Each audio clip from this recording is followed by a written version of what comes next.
देखो यार, ये लास्ट क्लास में किया था बट इसको रिपीट कर रहे हैं एक्चुअली, बिकॉज लास्ट में बिल्कुल एंड पे हुआ था तो कुछ लोग डिस्कनेक्ट भी हो गए थे और थोड़ा सा जल्दी में भी हो गया था।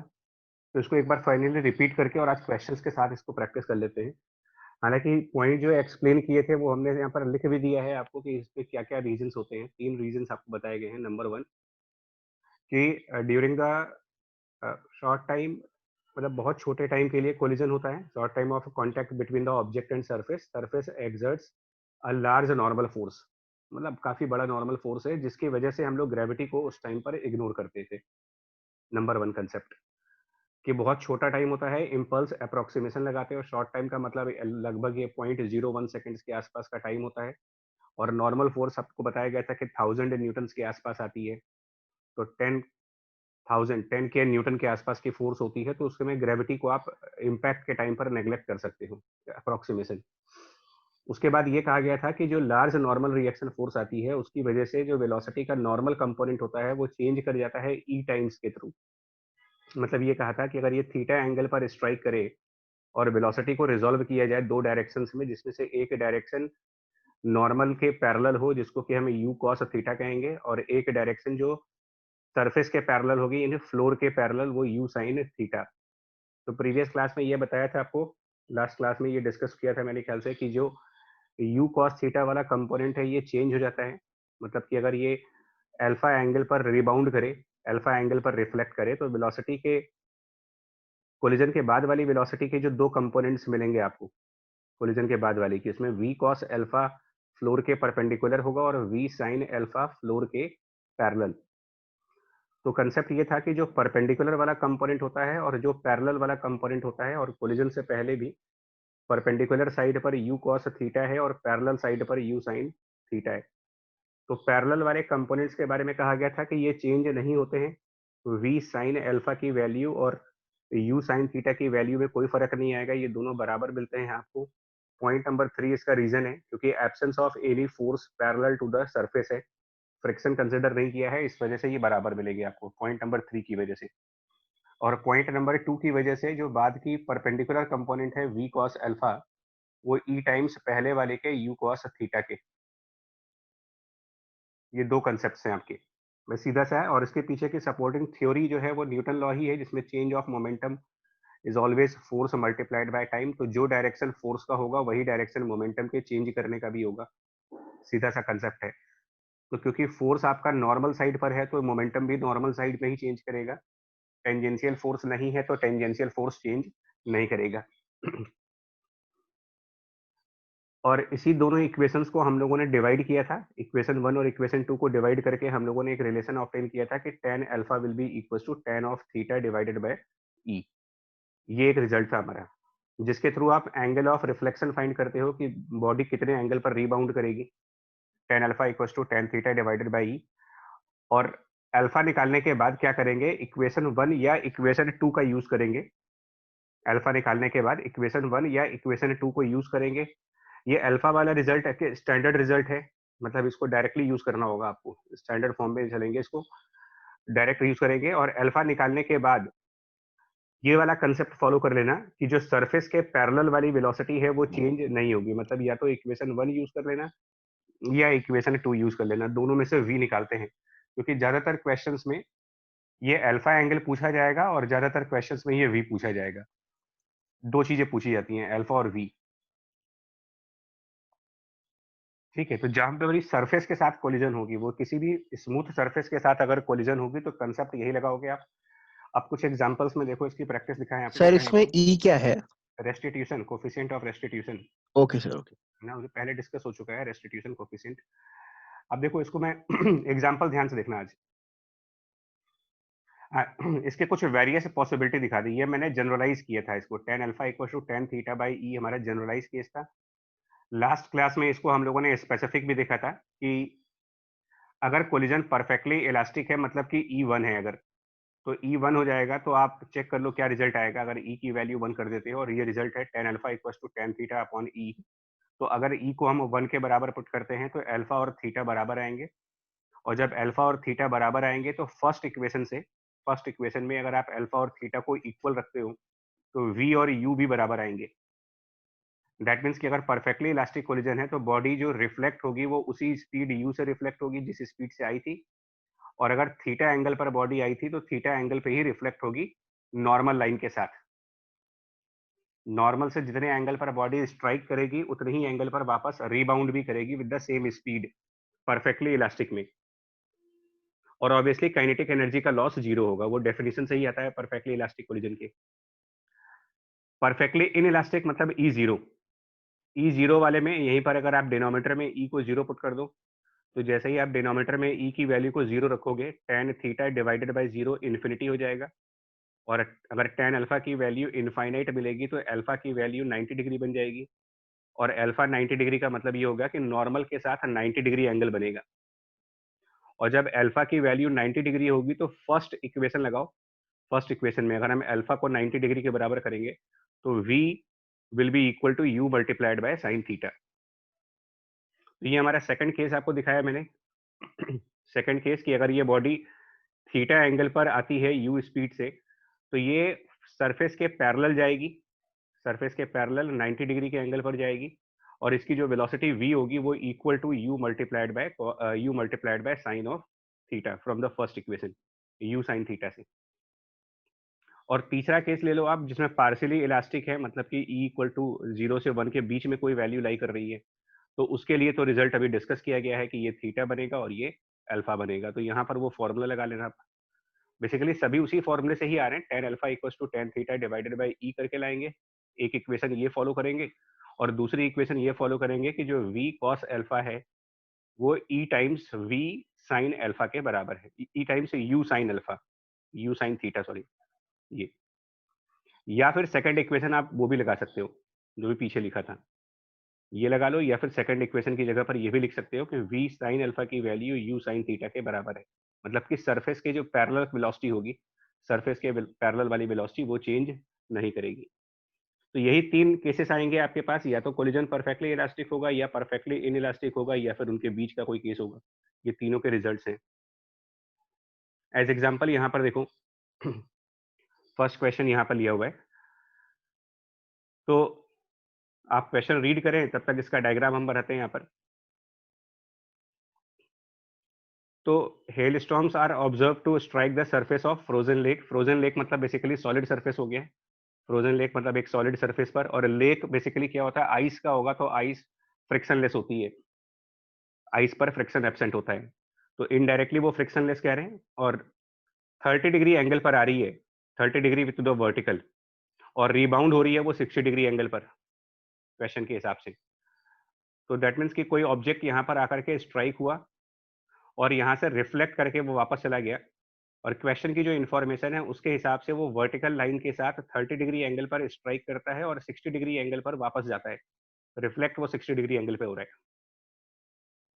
तो मान लेते हैं कि u स्पीड से आया और v स्पीड से चला गया वो,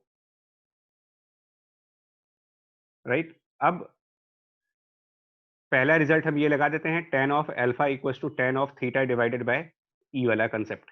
तो इसमें अल्फा रिफ्लेक्शन वाला एंगल होता है, रिफ्लेक्ट होने के बाद का एंगल, और थीटा रिफ्लेक्ट होने से पहले वाला angle. Straightforward numerical value put करो, tan of 60 equal to tan of 30 divided 1/3 by आएगा। 3 आ जाएगा। इससे रेस्टिट्यूशन आ जाएगा 1/3, पहला आंसर। अब उन्होंने fractional loss of kinetic energy भी पूछा है कि fractional loss of kinetic energy कितना होगा।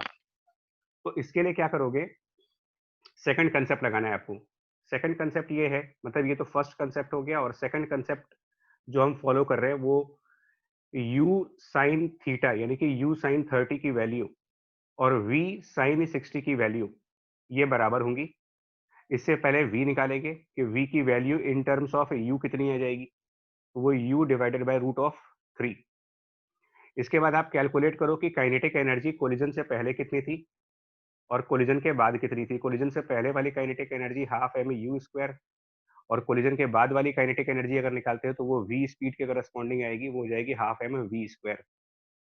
इसके बाद इसका लॉस फाइंड करो कि काइनेटिक एनर्जी का लॉस कितना हुआ है। तो लॉस निकालने के लिए, लॉस के लिए आप पहले वाली एनर्जी में से बाद वाली एनर्जी को माइनस करें, half m u square minus half m v square, और यहाँ पर v की वैल्यू सब्सटीट्यूट कर देंगे, u बाय रूट 3 स्क्वायर। और फ्रैक्शन निकालने के लिए जो काइनेटिक एनर्जी में लॉस है, क्योंकि हमें फ्रैक्शन चाहिए उसका, तो काइनेटिक एनर्जी में जो लॉस निकाला गया है उसको डिवाइड करो काइनेटिक एनर्जी जो पहले वाली थी, और चेक कर लो कि यहाँ से कितना फ्रैक्शनल लॉस बनेगा आपका, सिंप्लीफाई करके इसको। तो मेरे ख्याल से वो क्लियरली दिख रहा है, वहाँ पर 2/3 into half m u square बन रहा है वहाँ पर लॉस की वैल्यू, और पहले वाली kinetic energy half m u square है, डिवाइड करेंगे तो 2/3 बन जाएगा ये, टू तो by two three by three तो अब इसके हिसाब से ऑप्शन देख लो, ई की वैल्यू 1/3 है और फ्रैक्शनल लॉस 2/3 है, तो मतलब कि ए वाला ऑप्शन हो जाएगा इसमें। ठीक है, सिंपल सा क्वेश्चन होता है, इसको डायरेक्ट करना होता है। नेक्स्ट क्वेश्चन देखो, एक और थोड़ा सा मतलब एक कंसेप्ट और यूज किया है इसमें, कि यहाँ पर एक प्रोजेक्टाइल है जो कि 16 मीटर पर सेकंड से और 60 डिग्री एंगल पर आया है। 16 मीटर पर सेकंड से 60 डिग्री एंगल पर एक प्रोजेक्टाइल को भेजा गया, पॉइंट ए पर कोलाइड करके वो वापस बी पॉइंट पर चला गया। मतलब इधर कहीं से कोई प्रोजेक्टाइल आया होगा, इस तरफ से कोई प्रोजेक्टाइल आया होगा 60 डिग्री एंगल पर 16 मीटर पर सेकंड से, पॉइंट ए पर कोलाइड हुआ है और बाउंस करके वो एच हाइट पे चला गया। तो a ball hits the ground at point number A, point A पर कोलिजन हो रही है with velocity of 16 metre per second at angle 60 degree with the horizontal, coefficient of restitution 0.6 दे रखा है, और उसके बाद है कि रिबाउंड होने के बाद the ball reaches point be with a horizontal velocity. ये इंपॉर्टेंट इन्फॉर्मेशन है कि पॉइंट बी पर जब वो रीच करता है तो उसके पास वेलोसिटी एग्जैक्टली हॉरिजॉन्टल है। तो एच निकालना है, डी निकालना है और वी भी निकालना है। मतलब ये हाइट कितनी होगी, ये डिस्टेंस डी कितना होगा, प्लस वो कितनी वेलोसिटी से पॉइंट बी पर पहुंचा है, ये तीनों चीजें निकालनी होगी हमें। ठीक है, अब पहला कंसेप्ट लगाओ। तो इसको दो पार्ट्स में डिवाइड करेंगे, क्वेश्चन को दो पार्ट्स में। फिर से एक बार, फेज वन हमारा कोलिजन का फेज है, जब ये बॉडी कोलाइड हुई है इसमें। तो कोलिजन वाले कंसेप्ट लगाओ यहाँ पर। कोलिजन वाले कंसेप्ट के हिसाब से ये बॉडी कितने एंगल पर रिबाउंड करेगी और कितने स्पीड से वापस जाएगी, ये सब पता करना होता है आपको। तो अगर ये बॉडी 16 मीटर पर सेकंड से और ग्राउंड के साथ 60 डिग्री एंगल पर है ये, और 16 मीटर पर सेकंड से, तो ये रिफ्लेक्ट होगी यहाँ से, कुछ वेलोसिटी v मान लेंगे, और सपोज ग्राउंड के साथ ही थीटा एंगल बनाएगा। तो अभी थोड़ा सा ना ब्लाइंडली मत फॉलो करना, कंसेप्ट को समझ करके करना। ये एंगल्स आपको ग्राउंड से दिए गए हैं, नॉर्मल से नहीं दिए गए हैं। तो हमारा जो रिजल्ट होता है, हमारा रिजल्ट में हम लोगों ने जो लिखा था उसमें हमारे एंगल्स थे नॉर्मल लाइन के साथ। तो कोलिजन के बाद नॉर्मल लाइन के साथ जो एंगल बनेगा वो बनेगा 90 minus theta equal to ten of collision से पहले नॉर्मल लाइन के साथ 30 जो, डिग्री। हाँ, तो इन्हीं का ध्यान रखना होता है कि एंगल जो फॉर्मूले में बताया गया है वो नॉर्मल लाइन से दिया गया है। तो यहाँ 30 डिग्री और divided by coefficient of restitution यानी कि 0.6। अब यहाँ से एंगल थीटा की वैल्यू मिलेगी। इनफैक्ट कॉट थीटा की वैल्यू मिलेगी तुम्हें। कॉट थीटा की वैल्यू 1/√3 और ये 0.6 ऊपर चला गया तो ये 5/3, तो ये मेरे ख्याल से 5/3√3। अब कॉट थीटा की वैल्यू अगर इतनी है तो आप यहाँ से ट्रायंगल बना करके ना यस सर। साइन थीटा और कॉस थीटा की वैल्यू निकालो, because cot theta basically base upon perpendicular हो गया। तो हम ट्रायंगल का बेस 5 मान लेंगे और परपेंडिकुलर 3√3 मान लेंगे। पाइथागोरस थ्योरम लगा करके इसका हाइपोटेन्यूज निकालोगे, एच की वैल्यू हाइपोटेन्यूज निकाल करके, और फिर साइन थीटा और कॉस थीटा की वैल्यू निकालोगे यहाँ से। ये हो गया फेज वन। अब कोलिजन के बाद सेकंड फेज जो है उसके अंदर प्रोजेक्टाइल मोशन है। तो सेकंड फेज इसका प्रोजेक्टाइल वाला है। अब इसमें क्या कंसेप्ट लगाना है तुम्हें प्रोजेक्टाइल में, कि ये बॉडी प्रोजेक्टाइल की तरीके से वापस जाएगी, उसकी स्पीड v है, उसका एंगल हॉरिजेंटल लाइन के साथ जो बन रहा है, हॉरिजेंटल लाइन के साथ वो बन रहा है आपका थीटा, जो भी कैलकुलेट किया है, और एच हाइट और डी डिस्टेंस पे जा करके, यहाँ से एच हाइट पे जा करके इसकी वेलोसिटी हॉरिजेंटल हो जाती है। तो अब आपको पता होना चाहिए कि प्रोजेक्टाइल में हॉरिजेंटल वेलोसिटी कौन से पॉइंट पर आती है during, maximum height. Highest maximum height. यानी कि एच मैक्सिमम हाइट है। तो फिर ये जो डी होगा ये रेंज का आधा होगा। तो बेसिकली तुमको रेंज का हाफ वैल्यू निकालना है, रेंज निकालनी है और मैक्सिमम हाइट निकालनी है। इनडायरेक्टली आपको ये निकालना है कि ये मैक्सिमम हाइट है, और प्लस उस मैक्सिमम हाइट पर कितनी वेलोसिटी होगी ये भी निकालना है। तो हमको याद है कि मैक्सिमम हाइट पर जो वेलोसिटी होती है वो टू इनिशियल, कॉस थीटा। हाँ, इनिशियल वेलोसिटी का हॉरिजॉन्टल कंपोनेंट। तो यहाँ पर इनिशियल वेलोसिटी v है और थीटा है, तो ये v cos थीटा है। अभी v निकालना बाकी है यार, तो v कैसे निकालेंगे यहाँ पर। तो v निकालने के लिए एक और कंसेप्ट लगाओ। हम लोगों ने ये कहा था कि वेलोसिटी कंपोनेंट जो कि सर हॉरिजॉन्टल कंपोनेंट तो सेम रहेगा, हाँ, मतलब मतलब इक्वल रहेगा। पैरेलल टू सरफेस, जो पैरेलल टू सरफेस वेलोसिटी का कंपोनेंट है उसमें कोई चेंज नहीं आता। यही कंसेप्ट अभी पीछे लिखा भी है आपको। तो कोलाइड करने से पहले जो 16 मीटर पर सेकंड है उसका कौन सा कंपोनेंट इस फ्लोर के पैरेलल डायरेक्शन में मिलेगा आपको? फ्लोर की पैरेलल, फ्लोर के हॉरिजॉन्टल से नहीं तो वो कितना होगा? 16 8 साइन वाला सर 8 आएगा, 8। बच्चा बच्चा 16 साइन, हाँ 16 cos 60 आएगा, 16 cos 60। और कोलाइड होने के बाद जो वेलोसिटी है उसका कंपोनेंट करोगे फ्लोर के पैरेलल डायरेक्शन में तो वो v cos थीटा आएगा। तो इसीलिए आपसे कहा था कि पहले पाइथागोरस थ्योरम से h निकालो, फिर ट्रायंगल में साइन थीटा और कॉस थीटा की वैल्यू निकालो, फिर वो कॉस थीटा की वैल्यू सब्स्टिट्यूट करके आपको v निकालना पड़ेगा। तो ये पोर्शन अभी आपके लिए बचा हुआ है कि यहाँ पर साइन थीटा की क्या वैल्यू बन रही है, कॉस थीटा की क्या वैल्यू बन रही है, और फिर साइन थीटा और कॉस थीटा की वैल्यू के बाद v की क्या वैल्यू बनेगी ये भी निकालना पड़ेगा तुमको यहाँ से कि v कितना आएगा। ये तीनों पोर्शन सॉल्व कर लो और उसके बाद प्रोजेक्टाइल के अपने फॉर्मूले लगाओ। प्रोजेक्टाइल के जो फॉर्मूले हैं वो यूज कर लो आप यहाँ पर, क्योंकि जो h है वो मैक्सिमम हाइट है, तो मैक्सिमम हाइट का formula v square sine square theta divided by 2g। जो d है वो रेंज का हाफ है तो इट इज 1/2 और रेंज की वैल्यू होती है v square upon g into sine 2 theta, जिसको 2 sign theta into cos theta भी कर सकते हो। और v भी ऑलरेडी v cos थीटा है, तो जब तुमको v पता होगा और थीटा पता होगा तो ये सारे आंसर्स कैलकुलेट किए जा सकते हैं। तो स्किप कर जाएं इसको, कैलकुलेशन पार्ट अपने लेवल पे आप खुद कर लोगे, छोड़ दें इसको, है ना। चलिए ठीक है, नेक्स्ट पार्ट पे आओ। यहाँ पर इनक्लाइंड प्लेन के साथ प्रोजेक्टाइल कर रहे हैं, मतलब सॉरी इनक्लाइंड प्लेन से बाउंसिंग हो रही है। तो क्वेश्चन में बॉडी को h हाइट से ड्रॉप किया है, इनक्लाइंड प्लेन से वो बाउंस हो रहा है और बाउंस करके वापस से d डिस्टेंस पे आ रहा है, और वो d हमें फाइंड करना है कि d की वैल्यू क्या होगी। इसमें एंगल ऑफ इंक्लिनेशन थीटा यहाँ पर गिवन है, एंगल थीटा दिया हुआ है। तो इसमें भी दो पार्ट्स हैं, इसमें भी दो पार्ट्स हैं, मतलब इसमें पहला वाला फेज क्या है, इसमें कितने फेजेस हैं क्वेश्चन के वो देखो। पहला वाला फेज जो है वो फ्री फॉल मोशन है, पहले फ्री फॉल हो रहा है, free fall motion by the h distance for h। तो फ्री फॉल मोशन जो h डिस्टेंस में होगा ना, उसमें आप क्या करो, पहले वेलोसिटी कैलकुलेट करो कि वेलोसिटी जस्ट बिफोर कोलिजन कितनी आएगी इसकी। और ये एक स्ट्रेट फॉरवर्ड क्वेश्चन है, तो ये डायरेक्टली √2gh आएगी एनर्जी कंजर्व करके, पहला फेज। उसके बाद दूसरा फेज आएगा आपका जिसमें बॉडी कोलाइड कर जाएगी इसमें, यानी कि कोलिजन वाला प्रोसेस करो। अब कोलिजन वाले प्रोसेस के लिए जो कंसेप्ट्स हैं वो फॉलो करेंगे। तो कंसेप्ट्स क्या है उसका ध्यान दो, इसको अलग डायग्राम बना करके दिखा रहे हैं। कोलिजन में कोलाइड होने से जस्ट पहले, कोलाइड होने से जस्ट पहले ये जो बॉल है उसकी वेलोसिटी का डायरेक्शन डाउनवर्ड है। वेलोसिटी की जो डायरेक्शन है वो बिल्कुल डाउनवर्ड डायरेक्शन में √2gh है, कोलिजन से पहले वाली। तो हम पहला काम क्या करेंगे, सरफेस के परपेंडिकुलर एक नॉर्मल लाइन बनाएंगे, सरफेस के परपेंडिकुलर नॉर्मल, जिस सरफेस से आप कोलाइड हो रहे हो उसका नॉर्मल बनाओ और चेक करो कि उस नॉर्मल से वेलोसिटी कितने एंगल पर बनेगी। तो हॉरिजॉन्टल लाइन से अगर ये इंक्लाइंड सरफेस का एंगल थीटा है, एंगल पे। थीटा एंगल पे, तो पहला काम करोगे वेलोसिटीज को रिजॉल्व करने का। तो वेलोसिटी को रिजॉल्व करेंगे तो उसका एक कंपोनेंट जो नॉर्मल डायरेक्शन में जाएगा वो हो जाएगा √2gh multiplied by cos of theta, और दूसरा कंपोनेंट उसका निकालो आप जो उस इंक्लाइंड सरफेस के पैरेलल डायरेक्शन में आएगा, सरफेस के बिल्कुल पैरेलल डायरेक्शन में। तो सरफेस के पैरेलल डायरेक्शन वाला कंपोनेंट निकालेंगे √2gh into sine of theta. अब कंसेप्ट लगाओ अपना, कोलिजन का कंसेप्ट। इनमें से कौन सा कंपोनेंट कोलिजन में चेंज होगा और कौन सा कंपोनेंट कोलिजन में चेंज नहीं करेंगे, अभी पीछे जो थ्योरी। हॉरिजॉन्टल कंजर्व होगा और हॉरिजॉन्टल नहीं, सरफेस के पैरेलल। तो सरफेस इंक्लाइंड है ना हमारी। हाँ सर, हाँ वही मतलब। मतलब कि जो √2gh साइन थीटा है ये चेंज नहीं होगा, साइन वाला हो जाएगा।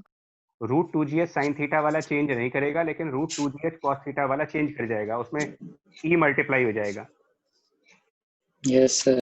यानी कि कोलिजन के बाद, अगर मैं इसको फिर से एक अलग डायग्राम में तुम्हें दिखाना चाहूँ कि कोलिजन के बाद क्या बनेगा, तो कोलिजन के बाद जो ये बॉडी है ये नॉर्मल डायरेक्शन में रिवर्स हो जाती है, उसका नॉर्मल वेलोसिटी रिवर्स डायरेक्शन में चला जाएगा, उसमें ई मल्टीप्लाई कर दो तो ये e into root two g h cos theta हो जाएगा नॉर्मल वाला कंपोनेंट, और जो सरफेस के पैरेलल वाला कंपोनेंट है वो जितना कोलिजन से पहले था उतना ही कोलिजन के बाद में भी रहेगा, उसमें कोई फर्क नहीं आता, root two g h sine of theta.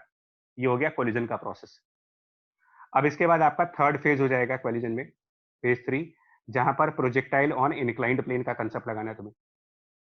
Sir जी तो यहाँ पे कोलाइड होने के बाद ये सेम एंगल पे ही वापस जाएगा क्या? एंगल कहाँ, एंगल की जरूरत नहीं है मुझे, एंगल नहीं, एंगल तो सेम नहीं होगा बच्चा, कभी नहीं होगा। देखो ना आप, अभी जनरलाइज थ्योरी आपको बताई तो है यहाँ पर। अच्छा सर वो आपने इक्वेट किया है, हाँ जी जी। सेम एंगल सिर्फ E इक्वल टू 1 पे आता है, बाकी कभी भी सेम एंगल नहीं आते। नहीं सर वो आ गया। तो एंगल की जरूरत नहीं है मुझे, कंपोनेंट्स मिल गए ना। अब हम प्रोजेक्टाइल ऑन इंक्लाइंड प्लेन का कंसेप्ट लगाओ ना। तो प्रोजेक्टाइल ऑन इंक्लाइंड प्लेन में यही तो कहा गया था कि आप इंक्लाइंड प्लेन और उसके नॉर्मल डायरेक्शन को अपने कोऑर्डिनेट एक्सिस बना लें। तो कंसेप्ट तो मेरा यही है कि प्रोजेक्टाइल की जो इंक्लाइंड प्लेन है उसको अपना हम एक्स एक्सिस मान लेते हैं, प्रोजेक्टाइल की वर्किंग, और उसके परपेंडिकुलर डायरेक्शन को आप वाई एक्सिस मान करके और दोनों डायमेंशंस की इक्वेशन लगाते हो। तो इधर वाई डायमेंशन इधर एक्स डायमेंशन मानो, और इसमें कोलिजन होने के बाद एक्स डायरेक्शन में जो वेलोसिटी है वो नोटिस करो कितनी है, और वाई डायरेक्शन की जो वेलोसिटी है वो कितनी है। बेसिकली आप प्रोजेक्टाइल के कंसेप्ट लगाने तुम्हें। तो वाई एक्सिस के along velocity e into root two g h multiplied by cos theta बन रही है, और एक्स डायरेक्शन के अलोंग वेलोसिटी बन रही है root of two g h sine of theta. इसके अलावा याद करें ग्रेविटी के कंपोनेंट जो करते थे, तो ग्रेविटी का कंपोनेंट इंक्लाइंड प्लेन के अलोंग और इंक्लाइंड प्लेन के परपेंडिकुलरली, इंक्लाइंड प्लेन है तो इसको कई बार कर चुके हैं, अब ये याद हो चुका है कि इंक्लाइंड प्लेन के along g into sine theta वाला कंपोनेंट और इंक्लाइंड प्लेन के perpendicularly g into cos theta वाला कंपोनेंट। अब तुम प्रोजेक्टाइल का कंसेप्ट लगाओ कि displacement on the y axis will be initial velocity in the y axis into t plus half a y t square, ये वाला concept. हालांकि ये आपको खुद करना चाहिए वैसे बताऊं।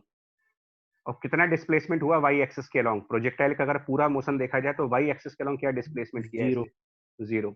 इनिशियल वेलोसिटी का वाई कंपोनेंट क्या रखेंगे? तो ये जो e root two g h cos theta है यही तो प्रोजेक्टाइल के लिए इनिशियल वेलोसिटी का वाई कंपोनेंट है, और root two g h sine theta जो है ये प्रोजेक्टाइल मोशन के लिए इनिशियल वेलोसिटी एक्स का कंपोनेंट एक्स कंपोनेंट है। हाँ जी, देखो 3 लेक्चर से मैं बार बार एक ही चीज समझाने की कोशिश कर रहा हूँ आपको, एक ही चीज रियलाइज कराने की कोशिश कर रहा हूँ कि अगर आप क्वेश्चन को मतलब ब्रेक कर करके सॉल्व करो तो प्रॉब्लम नहीं होगी, एक बार में नहीं सॉल्व करिए। और एक्सेलरेशन का वाई कंपोनेंट बेसिकली जी कॉस थीटा है, जी लेकिन cos थीटा। माइनस में। माइनस में, और इंटू टी स्क्वायर। तो यहाँ से तुम्हें टी कैलकुलेट करना होगा, और जब टी कैलकुलेट कर लेंगे तो हम उसके बाद दूसरा कंसेप्ट लगा देंगे यहाँ पर, displacement on the x axis जिसकी वैल्यू डी है equal to initial velocity on the x axis, उसको रख दो आप root two g h into sine theta into okay value of t, और प्लस हाफ एक्सेलरेशन भी है एक्स डायरेक्शन में जी साइन थीटा वाली, जी साइन थीटा जो है एक्स डायरेक्शन में ही है, और इंटू टी स्क्वायर। तो टी की वैल्यू पुट करके आपका ये आंसर आ जाएगा फाइनल। ठीक है, तीनों फेजेस समझ में आया, अलग अलग तीनों पार्ट्स अलग अलग। देखो तो कोलिजन का पार्ट हर क्वेश्चन में सिर्फ थोड़े टाइम के लिए होता है, उसके अलावा आपका काइनेमेटिक्स है, उसके नीचे भी काइनेमेटिक्स लगा रहे हो आप, तो काइनेमेटिक्स के बीच में ही कोलिजन घुस गया है। ठीक है, कंसेप्ट बोलो। Yes excuse me sir. Sir. Yes sir हाँ जी पूछो बच्चा, जल्दी पूछो। सर सेकंड फेज में जो आपने बोला था रिवर्स हो जाएगा, उस टाइम पे आपकी वॉइस क्रैक हो गई थी, वो वाला पार्ट बता दीजिए एक बार। नहीं, रिवर्स तो वो इसलिए होगा ना कि कोलिजन होने के सर वो बाद। सुन नहीं पाई थी, मुझे समझ नहीं आया था आपने क्या बोला। नहीं, मैंने ये स्टेटमेंट दिया है, देखो यहाँ पर ये वाला स्टेटमेंट मैं थ्योरी में दिखा दे रहा तुम्हें। थ्योरी में मैंने ये कहा है कि जो component of velocity normal to surface gets changed and changed by e times, मतलब अगर वो डाउनवर्ड मोशन कर रहा था तो नेचुरल सी बात है कि कोलाइड करके वो अपवर्ड मोशन करेगा, तो ऑब्वियस सी बात है कोई चीज यस सर यस सर। हाँ, तो ये डायरेक्शन रिवर्स हो गई है, और उसकी वैल्यू पहले वाले में ई मल्टीप्लाई करके आती है, मतलब सेकंड वाली इक्वेशन लगा रहे हैं ओके सर। ना। ठीक है, देखो तो ये 3 स्टेप्स में अगर ब्रेक करके करोगे क्वेश्चन हो जाएंगे। अगला क्वेश्चन देखो, मल्टीपल बाउंसिंग प्रोजेक्टाइल का है ये। ये थोड़ा ध्यान देने वाला क्वेश्चन है, फिर से बता रहा हूँ आपको। मल्टीपल बाउंसिंग प्रोजेक्टाइल, तो इसमें बॉडी कई बार प्रोजेक्टाइल करती है और बार बार प्रोजेक्टाइल करने के बाद उसकी हाइट रिड्यूस होती जाती है, उसकी रेंज रिड्यूस होती जाती है और टाइम ऑफ फ्लाइट चेंज होता जाता है। हाँ जी देव, तो इसमें क्या रिजल्ट बनेंगे, कंसेप्ट क्या लगाओगे इसमें? तो देखिए, अगर हम लोगों ने फर्स्ट प्रोजेक्टाइल को थीटा एंगल पर थ्रो किया था, मान लो जो पहला वाला प्रोजेक्टाइल है वो थीटा एंगल पर है, तो हम पहले वाले प्रोजेक्टाइल को अलग से डिस्कस कर लें, उसके बाद बाकी देख लेंगे। फर्स्ट प्रोजेक्टाइल को आप अलग से डिस्कस करो। हाँ शिवांश ठीक है, कंसेप्ट सुनो अभी, क्योंकि कंसेप्ट ये ना, इसके इसके सिमिलर और भी चीजें आएंगी अभी, इकलौता नहीं है ये। तो इसको हम थोड़ा सा अलग डायग्राम बना के दिखा रहे हैं कि जो हमारा फर्स्ट प्रोजेक्टाइल होगा उसको हम अलग से डिस्कस करें अगर सेपरेटली। तो अगर हमने इस बॉडी को यू स्पीड से थ्रो किया था और थीटा एंगल पर थ्रो किया था हॉरिजॉन्टल से, तो क्योंकि प्रोजेक्टाइल एक सिमेट्रिकल पाथ होता है ना, तो ये बॉडी जब वापस आएगी वापस, तो तब भी ये यू स्पीड से ही आएगी, कंजर्वेशन ऑफ एनर्जी से भी सोच सकते हो, और तब भी ये थीटा एंगल बनाएगी सरफेस के साथ, सरफेस के साथ ये थीटा एंगल बनाएगी। तो सेम प्रोसेस लगाओ, यू को रिजॉल्व करो, यहाँ पर यू का डाउनवर्ड कंपोनेंट रखो और हॉरिजॉन्टल कंपोनेंट करो, तो हॉरिजॉन्टल कंपोनेंट इसका यू कॉस थीटा होगा और ये डाउनवर्ड डायरेक्शन का component you into sine theta होगा। अब फर्स्ट इंपैक्ट जब होगा उसके बाद, आफ्टर फर्स्ट इंपैक्ट अगर इसको दोबारा देखा जाए कि पहले कोलिजन के बाद क्या सिचुएशन बनेगी, तो इनमें से कौन सा कंपोनेंट चेंज करोगे आप खुद बताओ। फर्स्ट वाला, अगर हमने पहला इंपैक्ट हो गया, Normal to the sir surface. You sine theta. New Sin sin theta. theta. ठीक है, यू साइन थीटा यू वाला है, साइन ठीक है। तो अब उसको देखो अलग से दिखा रहे हैं, जो सेकंड वाला प्रोजेक्टाइल बनेगा मेरा, सेकंड वाला जो छोटा वाला प्रोजेक्टाइल बन रहा है, तो उस छोटे वाले प्रोजेक्टाइल के लिए for the second projectile vertical direction की जो वेलोसिटी होगी, सेकंड प्रोजेक्टाइल के लिए वर्टिकल डायरेक्शन की वेलोसिटी और सेकंड प्रोजेक्टाइल के लिए हॉरिजॉन्टल डायरेक्शन की वेलोसिटी, तो पहले वाले इंपैक्ट के बाद horizontal velocity u cos theta ही रहेगी, इसमें कोई चेंज नहीं आएगा, यू कॉस थीटा में कोई चेंज नहीं आएगा क्योंकि ये सरफेस के पैरेलल है। और ये जो यू साइन थीटा वाला कंपोनेंट देख रहे हो यही रिवर्स होता है और उसमें ई मल्टीप्लाई हो जाता है, यानी यहाँ पर e multiplied by u sine theta होगा। तो अब जो हमारा सेकंड वाला प्रोजेक्टाइल कंप्लीट होगा, जब सेकंड प्रोजेक्टाइल, तो इसमें क्या रेंज आएगी, कितनी हाइट आएगी। पहले वाले प्रोजेक्टाइल में तो डिस्कस इसलिए नहीं कर रहे हैं क्योंकि वो बेसिक रिजल्ट है, वो पहले से पता है आपको कि h1 की value you square sine square theta upon 2g आती है, फंडामेंटल रिजल्ट है प्रोजेक्टाइल के। टाइम ऑफ फ्लाइट निकालोगे तो वो 2u साइन थीटा बाई जी आएगा, और क्या बोलते हैं मैक्सिमम नहीं रेंज, रेंज निकालोगे तो वो आपको पता है कि रेंज की value U square sin 2 theta by G. जी, तो उसको स्प्लिट करो, उसको स्प्लिट करेंगे, u square sine 2 theta by g को स्प्लिट करो, उसमें से 2 अलग कर दो, 2 बाई जी अलग कर Sin दो, और theta cos theta. हाँ उसको कंपोनेंट फॉर्म में रखो, यू साइन थीटा और यू कॉस थीटा के फॉर्म में, ये ज्यादा आसान पड़ेगा आपको।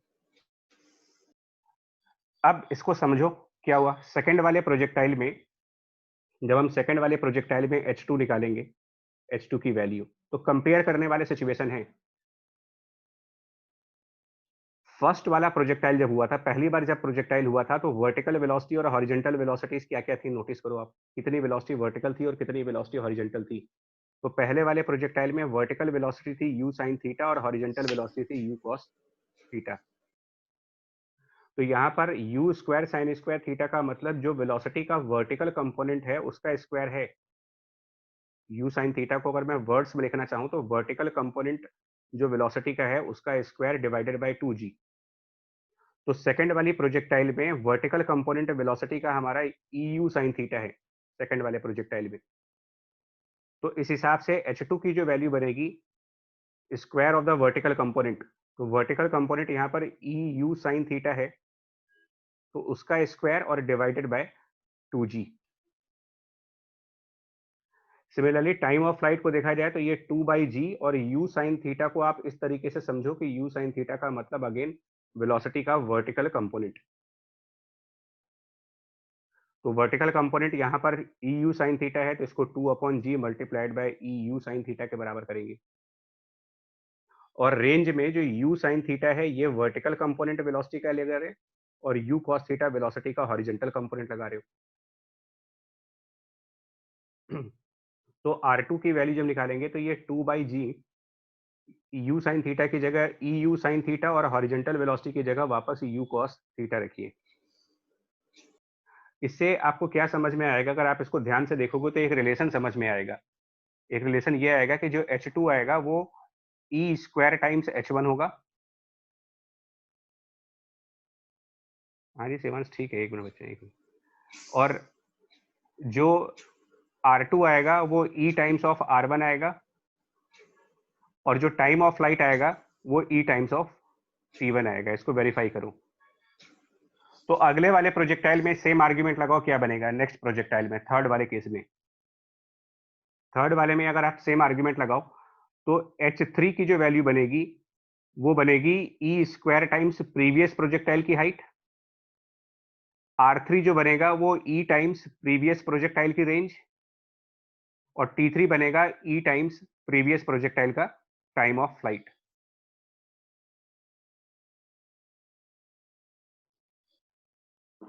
हुआ क्लियर ये चीज? Yes sir. मतलब यस सर। मतलब ज्योमेट्रिक प्रोग्रेशन चल रहा है यहाँ पर भी। Yes sir.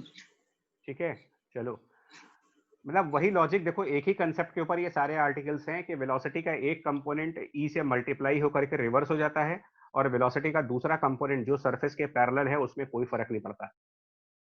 इसी कंसेप्ट को बार बार यूज किया जा रहा है, और प्लस काइनेमेटिक्स के कंसेप्ट लग रहे हैं।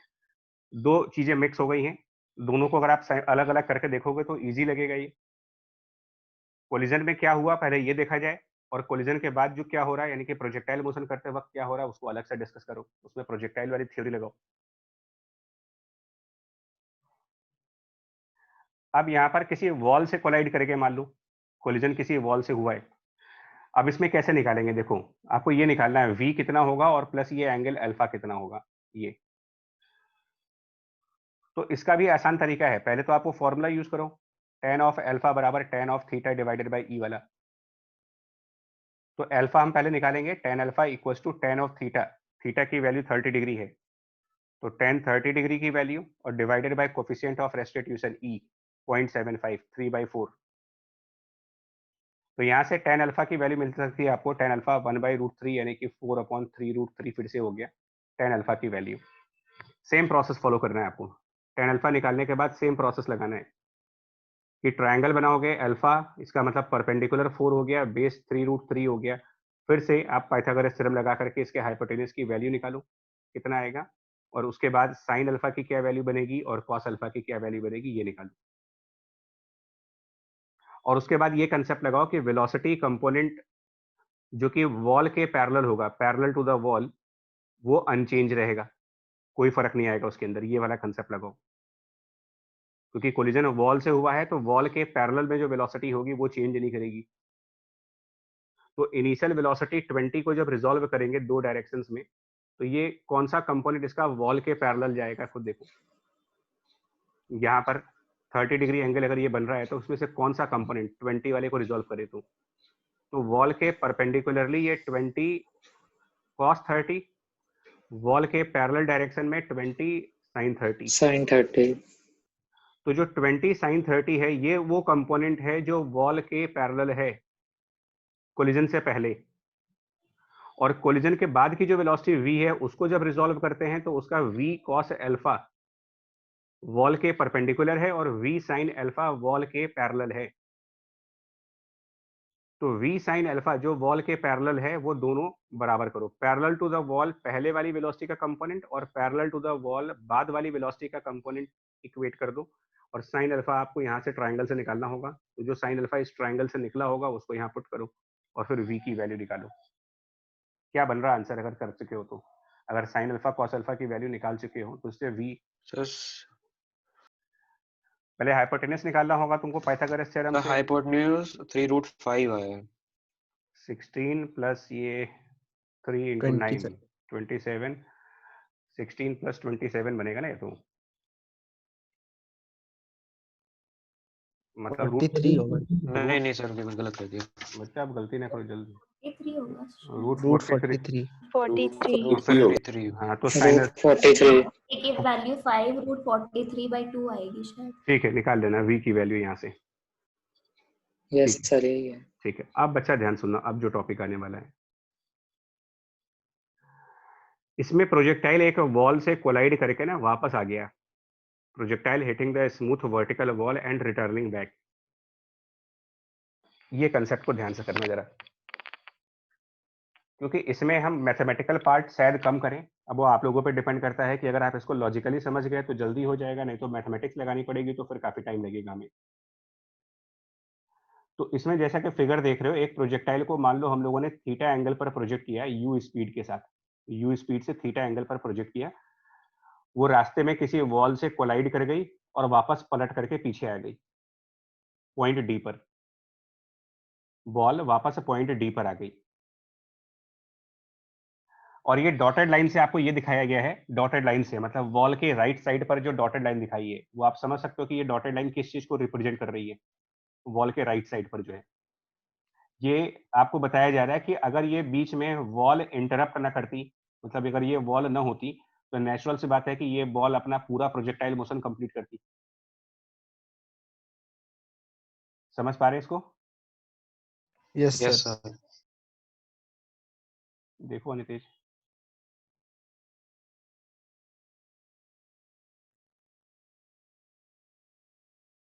तो ये बॉल वाप कंप्लीट करती, वो लिखा भी है वहां पर, ठीक है। लेकिन प्रोजेक्टाइल में कंप्लीट प्रोजेक्टाइल नहीं हो पाया, कोलिजन हो गया। कोलिजन होने की वजह से वो बॉल राइट साइड जाने की बजाय बैक साइड पर आ गई, पीछे पलट के आ गई। डी बी का मतलब है डिस्टेंस बिफोर कोलिजन, मतलब वॉल से उसका डिस्टेंस कोलिजन से पहले, बी फॉर बिफोर। और डी ए का मतलब डिस्टेंस आफ्टर कोलिजन। तो डिस्टेंस बिफोर कोलिजन और डिस्टेंस आफ्टर कोलिजन, राइट। दो चीजें पूछी जाएंगी इसमें, डिस्टेंस आफ्टर कोलिजन कितना होगा ये पूछा जा रहा है, और कोलाइड करने के बाद कितना टाइम लगेगा इसको रिटर्न करने में, टाइम ऑफ रिटर्न क्या होगा इसका, रिटर्निंग टाइम। कोलिजन के बाद ये कितने टाइम बाद रिटर्न करेगी, मतलब कोलिजन से ग्राउंड पे आने का टाइम, कोलिजन से लेकर के एंटिल ग्राउंड कितना टाइम लगेगा उसको आने में, और वॉल से कितने डिस्टेंस पर जा करके वो स्ट्राइक करेगी वापस। ये दो चीजें निकालनी है हमें क्वेश्चन में। यू गिवन है, थीटा गिवन है और ई गिवन है।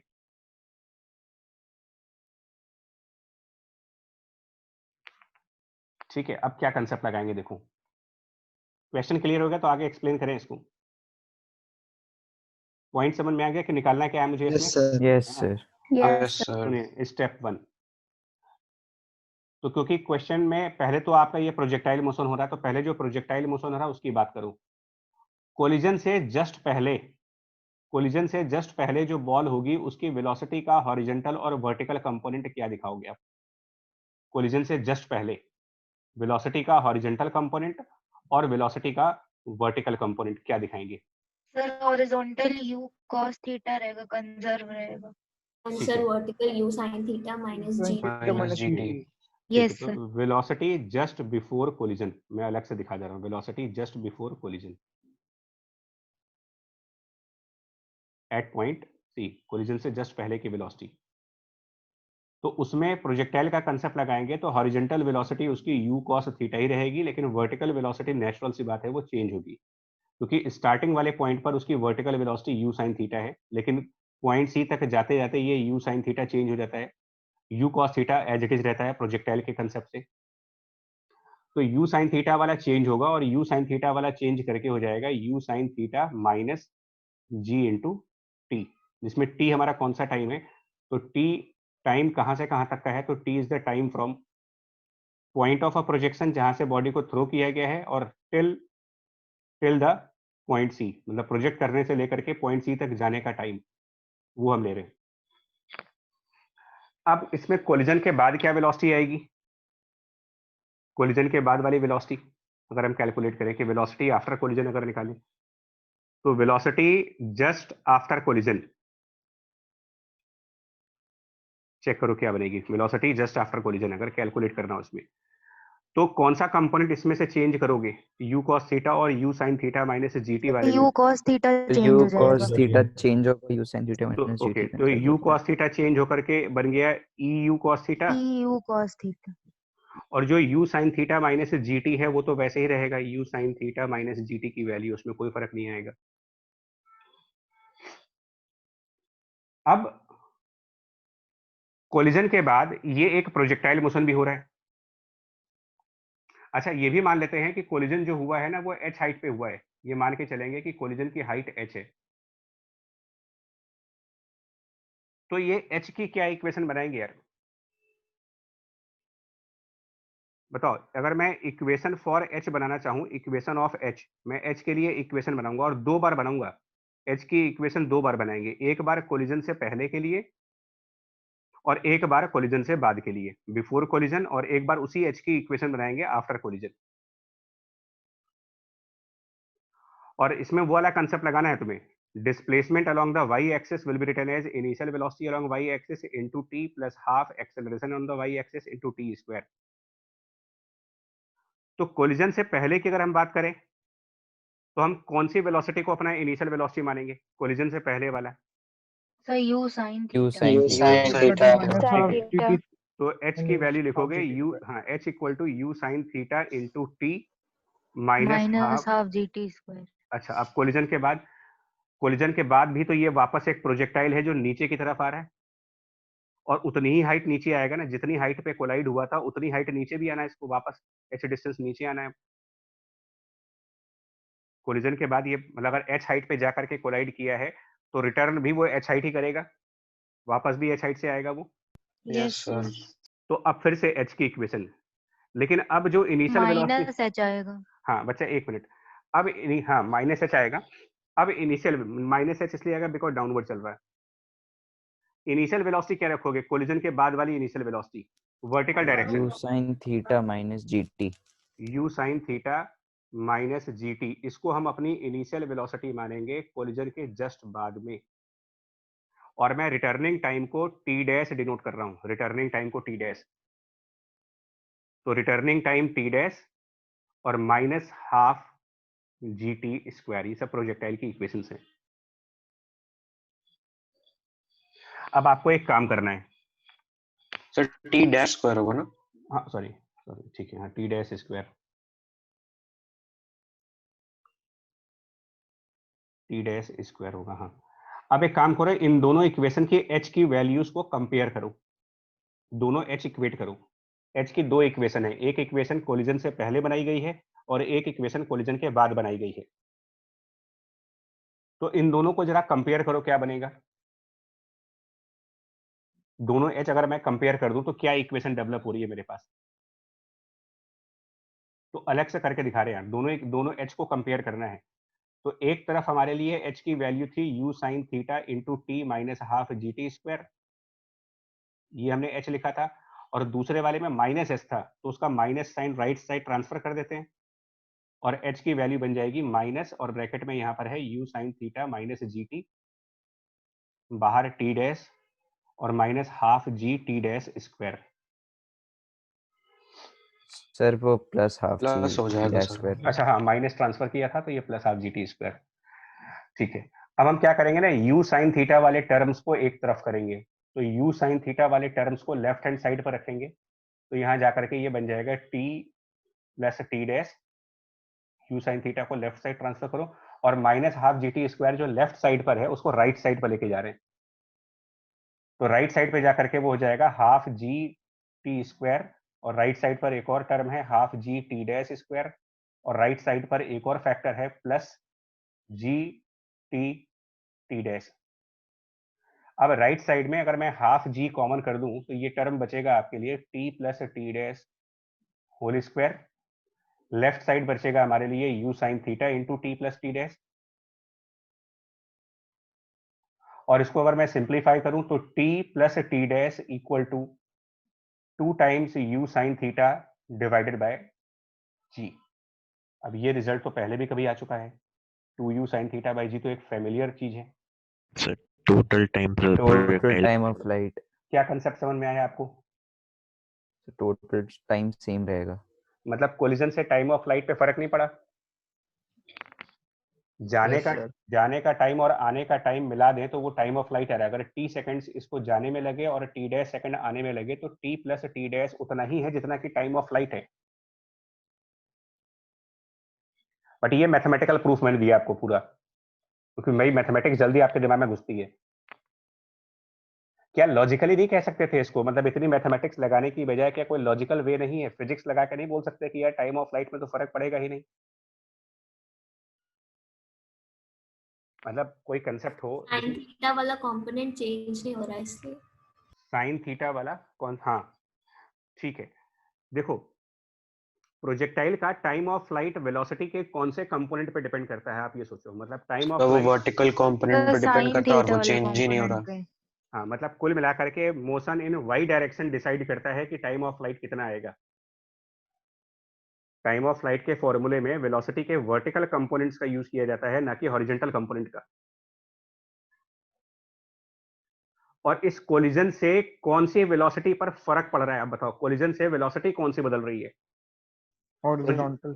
प्रोजेक्टाइल। हॉरिजॉन्टल। हाँ लॉजिकली भी बोल सकते थे, इतनी मेहनत नहीं करनी पड़ती अगर आपको कंसेप्ट समझ में आ जाए। क्योंकि वर्टिकल वॉल से कोलाइड करेंगे तो जो वेलोसिटी का हॉरिजॉन्टल कंपोनेंट है u cos थीटा, इसमें e मल्टीप्लाई हो रहा है।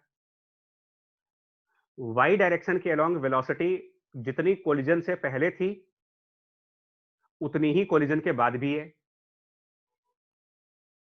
तो y डायरेक्शन के अलोंग की वेलोसिटी पर कोलिजन का कोई इंपैक्ट नहीं है, और time of flight vertical motion पर डिपेंड करता है, हॉरिजॉन्टल मोशन पर डिपेंड नहीं करता थियोरेटिकली।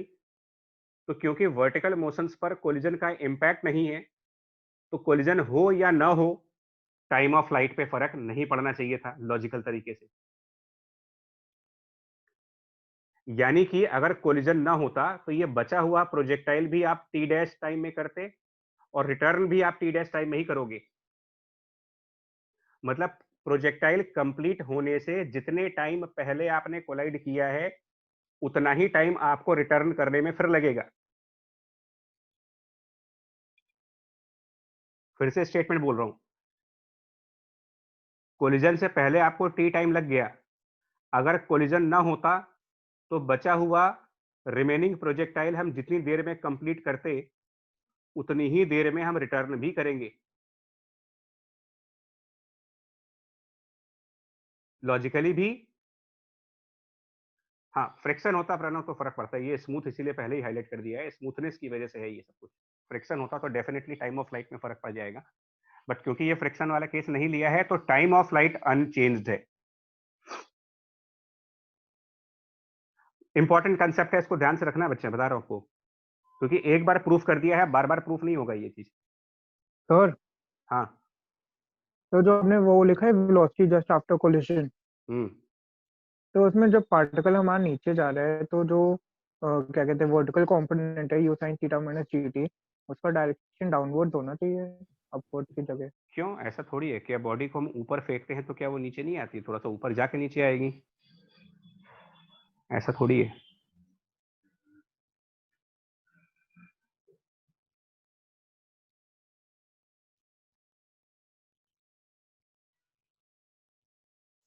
बोलो।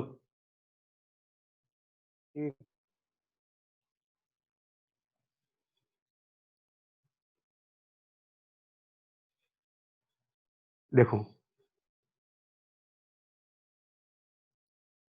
तो कुल मिलाकर के रिटर्निंग टाइम कोलिजन के बाद का और वैसे देखा जाए तो दोनों टाइम सेम है, टी डैश सेम टाइम है, पहला कंसेप्ट। और सिर्फ टाइम ही सेम नहीं है, अगर कोलिजन ना होता और तब जो इसने मैक्सिमम हाइट अचीव करनी थी, अगर कोलिजन ना होता और उस कंडीशन पर इसको जितनी मैक्सिमम हाइट अचीव करनी थी। हाँ सर, वो भी कि वो भी वर्टिकल कंपोनेंट पे हाँ, डिपेंड और करता है। कोलिजन होने के बाद भी, कोलिजन होने के बाद भी वो उतनी ही मैक्सिमम हाइट अचीव करेगा। मतलब कि विदाउट कोलिजन जितनी मैक्सिमम हाइट तक प्रोजेक्टाइल जा सकता था, कोलिजन के बाद भी वो उतनी ही मैक्सिमम हाइट तक जाएगा। और इसके पीछे क्या आर्गुमेंट दोगे कि मैक्सिमम हाइट सेम रहेगी इसकी? तो sir vertical height component vertical component पे डिपेंड करती है और वो सेम है। राइट, क्योंकि मैक्सिमम यस हाइट, सर। हाँ सर वो मैक्सिमम। मेरी कोई आईडी कॉपी करके आ रहा है रूम में बार बार, 2 बार दिखा सर, पता नहीं कौन। अभी देख लेते हैं, जी सर। देख लेते हैं अभी।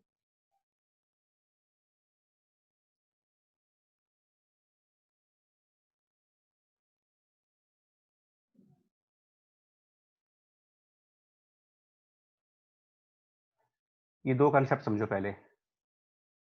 टाइम ऑफ फ्लाइट और मैक्सिमम हाइट्स पे फर्क नहीं पड़ता है, चाहे कोलिजन हो चाहे ना हो।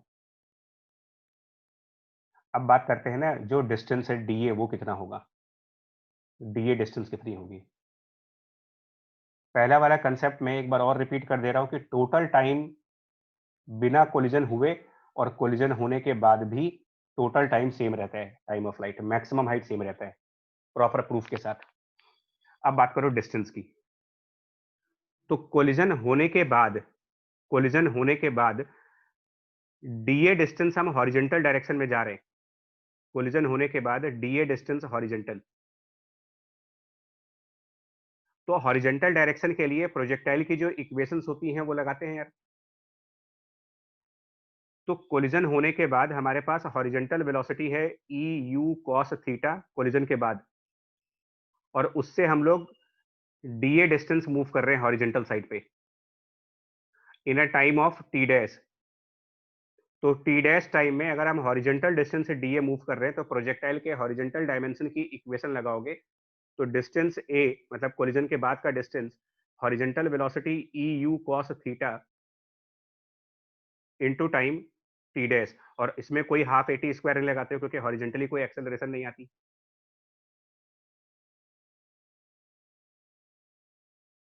पॉइंट समझ में आ रहा है ये वाला? जी sir. Yes sir. E u cos theta into t dash. Okay,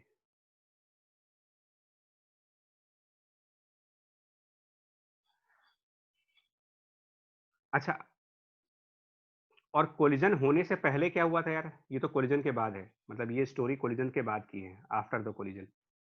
collision से पहले क्या हुआ था? तो कोलिजन से पहले वाली कहानी भी देख लो। कोलिजन से पहले हमने बॉडी को यू स्पीड से फेंका था थीटा एंगल पर, और वो डी बी डिस्टेंस आगे जाकर के वॉल पर कोलाइड हुआ था, डीबी डिस्टेंस आगे जाकर के। तो इसके लिए क्या इक्वेशन बनाओगे डीबी के लिए, मतलब कोलिजन से पहले वाली जो डिस्टेंस है उसके लिए?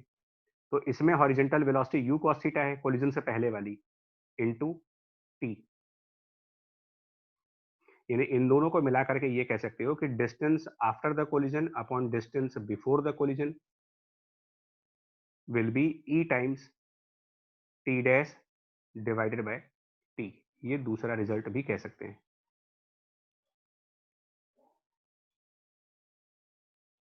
Distance after the collision upon distance before the collision is e t dash upon t, और टी प्लस टी डैश बराबर टाइम ऑफ फ्लाइट। ये दो अब आपके लिए इंपॉर्टेंट रिजल्ट हो गए। टोटल टाइम ऑफ फ्लाइट जितना नॉर्मल होता है उतना ही रहेगा, और दूसरा कंसेप्ट वॉल से कितने डिस्टेंस से हमने थ्रो किया था वो डिस्टेंस, और बाद में कितने डिस्टेंस पे गिरा, इनका जब रेशियो फाइंड करेंगे, डीबी और डीए का ratio, distance before collision distance after collision, तो ये रेशियो बन के आ रहा है आपका e times t dash divided by t. हो गया क्लियर? तो क्वेश्चन कराएं इसके ऊपर, बोले यस सर। कराएं क्वेश्चन फिर? अब यस सर। यस। चलिए ये क्वेश्चन है,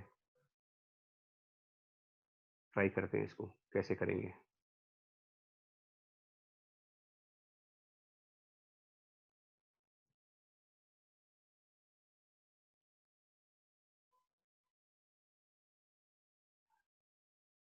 क्या करेंगे देखो इसमें,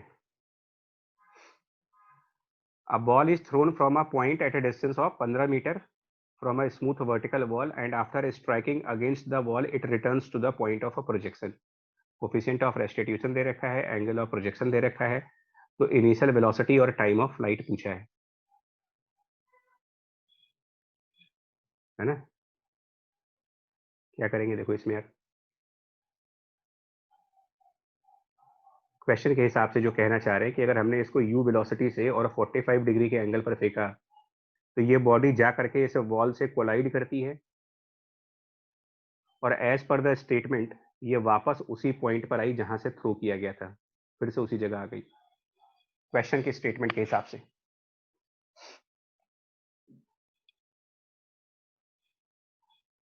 तो अगर हमारे को जाने में टी सेकंड्स लगे, जाने का टाइम टी सेकंड्स और आने का टाइम टी डैश सेकेंड्स।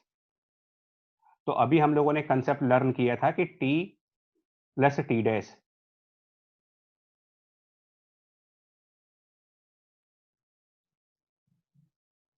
क्या बनेगा यार, टी प्लस टी डैश की वैल्यू क्या बनेगी बताओ, अभी जो कंसेप्ट लर्न किया उसके हिसाब से। Sir time of sin flight theta by के 2 बराबर। Equal to time of flight. अच्छा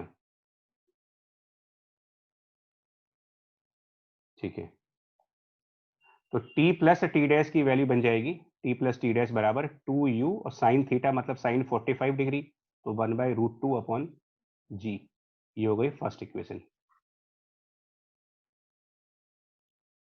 दूसरी इक्वेशन कौन सी बनेगी जो अभी डिस्कस हुआ था, distance after collision upon distance before collision is e t dash upon t, लेकिन इस क्वेश्चन में तो वो उसी ई को, t dash is equal to t. हाँ क्योंकि डिस्टेंस आफ्टर कोलिजन और डिस्टेंस बिफोर कोलिजन बराबर है, जिस पॉइंट से फेंका था उसी पॉइंट पर आ गया, तो ये दोनों रेशियो 1 हो गए, इसका मतलब ई टी डैश और टी बराबर है, तो e times t dash is equal to t, ये हमारी सेकंड इक्वेशन हो गई। और ये डिस्टेंस हमें 15 मीटर दे रखा है यार, तो ये जो 15 मीटर डिस्टेंस है ये basically u cos theta into t है, u cos theta into t है ये। अब तुम एक काम करो, यहां से साइमल्टेनियसली सॉल्व करो और टी डैश की वैल्यू यू के फॉर्म में कितनी आ रही है वो निकालो, वैल्यू ऑफ टी और value of t dash simultaneous equations हैं। ई की वैल्यू दी गई है 1/2, ई इक्वल टू 1/2 दे रखा है आपको, तो यहाँ से हटा देते हैं इसको और यहाँ पर 1/2 लगा देते हैं, जैसे ही 1/2 लगाएंगे तो यहाँ 2 बन जाएगा, यानी T dash equal to 2t है, तो t dash equal to 2t equation 1 में रख दो। सर टी आ रहा है √2u/3g, √2u upon 3g T की वैल्यू, और T dash 2√2u upon 3g आ जाएगा, और फिर आप इस टी की वैल्यू को यहाँ ले आओ प्रोजेक्टाइल वाले रिजल्ट में, तो बस अब आंसर आ जाएगा इसके बाद, जैसे टी को रखोगे आप, यानी कि 15 equal to u divided by √2 और टी की वैल्यू पुट कर दे रहे हैं यहाँ पर √2u अपॉन 3g, इससे u की वैल्यू देख लो कितनी, g को 10 मान करके u की वैल्यू कौन सा बन रहा है इसमें से, 15√2 और टाइम ऑफ फ्लाइट 3।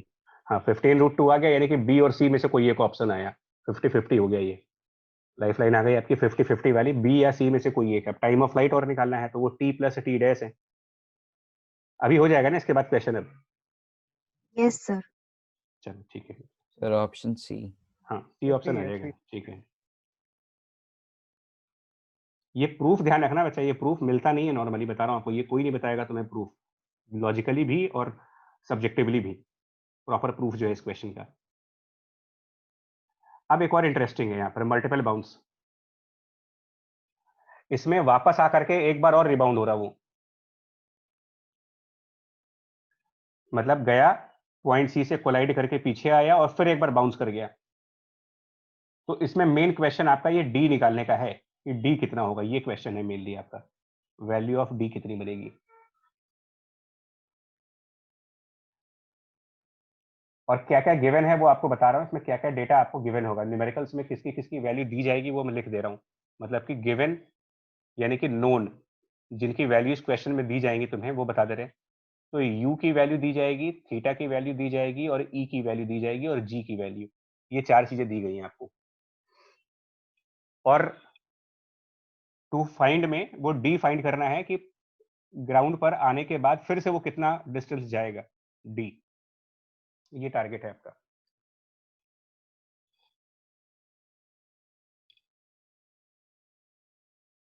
बोलिए क्वेश्चन क्लियर है, क्या निकालना है? Yes sir. हाँ और ये भी दे रखा है, सॉरी हाँ डीबी भी दे रखा है, डीबी आई मीन मिस हो गया वो, डीबी गिवन है, डीए नहीं गिवन है, डीबी गिवन है। कंसेप्ट सुनते जाओ आप। सबसे पहले जाने का टाइम टी और आने का टाइम टी डैश। अच्छा एक और बात बताइए, अगर ये कोलिजन ना हुआ होता, मान लो सपोज कोलिजन हुआ ही नहीं होता, तो पॉइंट ई पर क्या वेलोसिटीज होती है हमारी। अब लॉजिकल सुनना है, कंसेप्ट लॉजिकल बताने जा रहे हैं आपको। पॉइंट ई पर हम कितनी वेलोसिटी से वापस आते हैं, यहाँ पर मेरी डाउनवर्ड वेलोसिटी कितनी होती है और हॉरिजॉन्टल वेलोसिटी कितनी होती है, मुझे बताओ। अगर कोलिजन मान लो ना हुआ होता, अगर कोलिजन हुआ ना होता तो प्रोजेक्टाइल की हॉरिजॉन्टल वर्टिकल वेलोसिटी क्या रही होती? u sin theta u cos theta horizontal u cos theta, और वर्टिकल क्या रही होती? सोच के देखो, अगर कोलिजन ना हुआ हो, कोलिजन ना हुआ होता तो प्रोजेक्टाइल तो उसी वेलोसिटी से वापस आएगा जिस वेलोसिटी से गया था। Yes sir. एनर्जी भी तो कंजर्व कराते हो, प्रोजेक्टाइल के सिमेट्रिकल होता है। तो जब हमने उसको प्रोजेक्ट किया था तो उसकी horizontal velocity u cos theta थी, और प्रोजेक्ट किया था तो उसकी vertical velocity u sin theta थी। तो जब प्रोजेक्टाइल खत्म होगा तब यही वेलोसिटीज होंगी, बट वर्टिकल वेलोसिटी की डायरेक्शन बदल जाएगी, नीचे की तरफ हो जाएगी।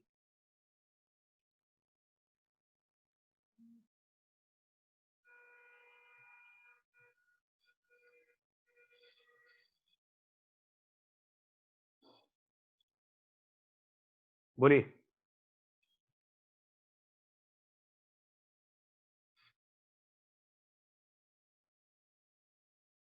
बोलिए। yes sir yes sir. एक बार रिपीट कर दीजिए। नहीं, मैं कह रहा हूं कि अगर कोलिजन ना हुआ होता तो प्रोजेक्टाइल जहां पर पॉइंट ई पर गया होता, अगर कोलिजन ना हुआ होता तो प्रोजेक्टाइल हमारा ई पॉइंट पर गया होता, जहां उसकी हॉरिजॉन्टल वेलोसिटी तो u cos थीटा रहती और वर्टिकल वेलोसिटी उतनी ही होती जितनी पॉइंट से उसको थ्रो किया गया था, लेकिन डाउनवर्ड होती, क्योंकि पॉइंट ऑफ प्रोजेक्शन और जहां पर प्रोजेक्टाइल एंड कर रहा है ई पॉइंट, दोनों सेम लेवल पर है। तो जो काइनेटिक एनर्जी हमने थ्रो करते वक्त दी थी उतनी ही काइनेटिक एनर्जी वापस आ जाएगी, तो सेम स्पीड वापस आ जाएगी। ये तो क्लियर है ना, u cos theta u sin theta वाला concept? Yes sir. Yes sir.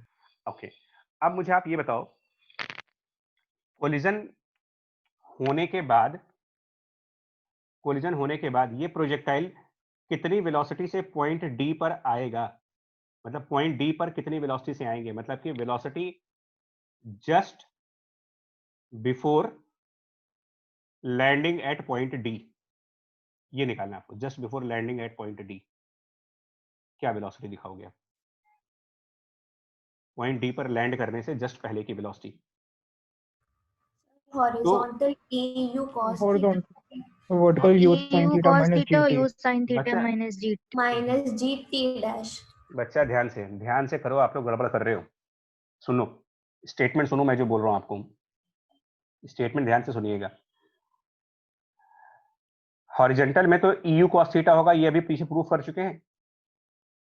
Horizontal velocity, क्योंकि कोलिजन जब हुआ होगा तो उस टाइम की जो u cos थीटा थी वो रिवर्स हो गई होगी। कोलिजन से पहले की जो u cos थीटा थी वो कोलिजन के बाद e मल्टीप्लाई हो जाएगा उसके अंदर। बोलिए। Yes sir. अब दूसरा ध्यान से देखना।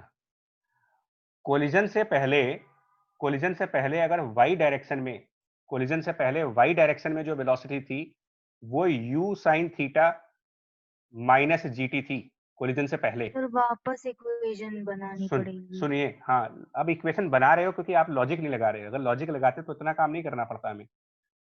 और कोलिजन के बाद भी y डायरेक्शन में तो इतनी ही वेलोसिटी रहेगी ना, कोलिजन के बाद भी तो आपका y डायरेक्शन उतना ही रहेगा, u sin theta minus gt।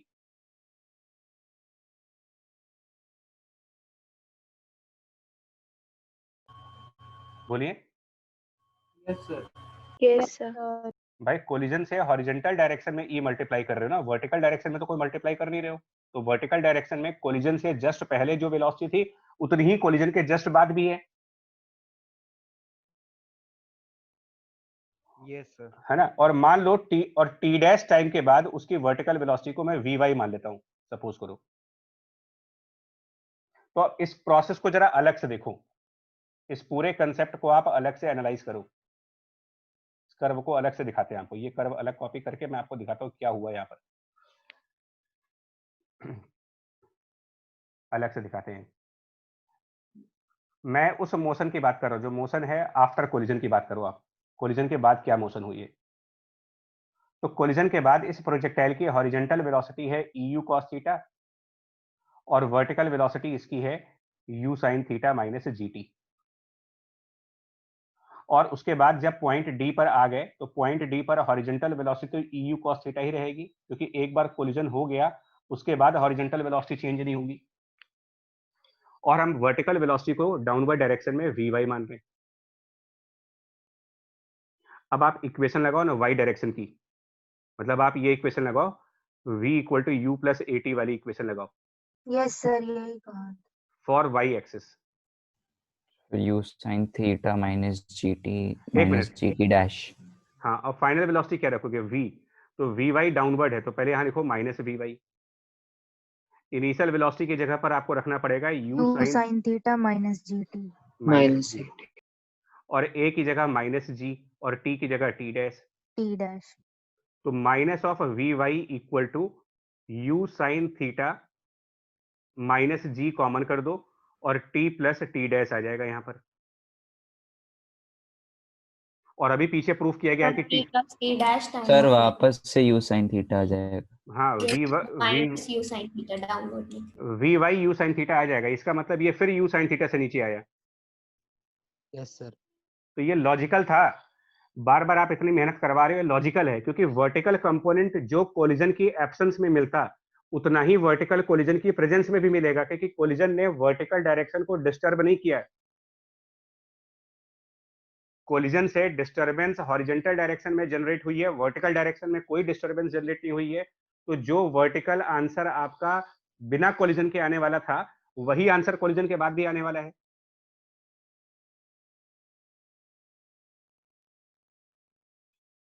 अगर कोलिजन ना हुआ होता तो वर्टिकली हम लोग u sin थीटा से नीचे आते, वर्टिकली। कोलिजन होने के बाद भी आप वर्टिकली u sin थीटा से नीचे आओगे, क्योंकि कोलिजन ने वर्टिकल डायरेक्शन में तो कुछ चेंज रहा नहीं है। हाँ, कोलिजन ना होता तो हमारी वेलोसिटी का horizontal component u cos theta होता, लेकिन कोलिजन जब हुआ तो उसने हॉरिजॉन्टल वेलोसिटी में e मल्टीप्लाई कर दिया।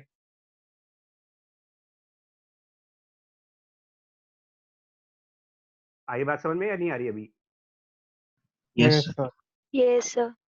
लॉजिकली बार बार आप सब्जेक्टिवली प्रूफ कर रहे हो, लेकिन ये चीजें मैं स्टेटमेंट में कर सकते थे अगर इस बात को आप समझ जाओ कि वर्टिकल वॉल जब कोलाइड करेगी तो जितनी भी पैरामीटर आपके वर्टिकल डायरेक्शन वाले जो टर्म्स हैं, मतलब time of flight, maximum height, velocity का वर्टिकल कंपोनेंट, इनमें कोई फर्क नहीं आना कोलिजन से। और अगर लॉजिकली नहीं आ रहा तो मैथमेटिकल प्रूफ सामने रखा हुआ है, इसको देख लो भाई। मैथमेटिक्स तो एक तरीके से कंफर्म कर देता है कि जो बोला जा रहा है वो सही बोला जा रहा है। अब कोलिजन के बाद क्या होगा यार? अगला पार्ट फाइनली कोलिजन के बाद बताओ, after collision at point D, point D पर कोलाइड करने के बाद की सिचुएशन बताओ क्या बनेगी?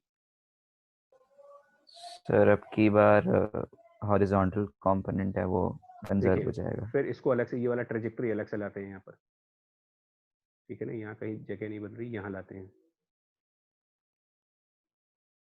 सर फ्लोर की भी अपना एक कोएफिशिएंट ऑफ रेस्टिट्यूशन होगा? हाँ, वो ई है, दोनों ई है।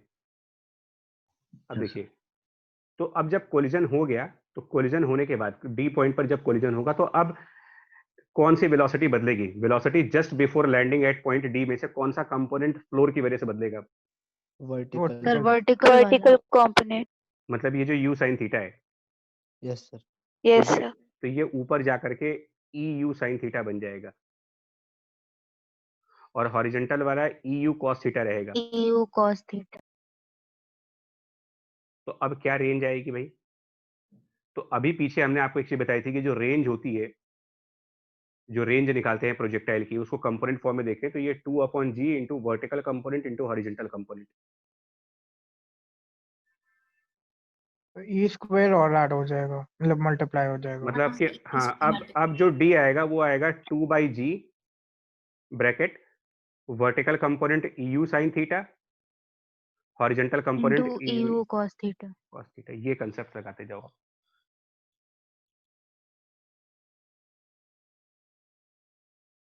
ये बाउंसिंग वाले कंसेप्ट ध्यान रखिएगा, वरना कंसेप्ट बाउंस कर जाएंगे पूरी तरीके से। ये तो बॉल बाउंस करा लो या कंसेप्ट बाउंस करा लो।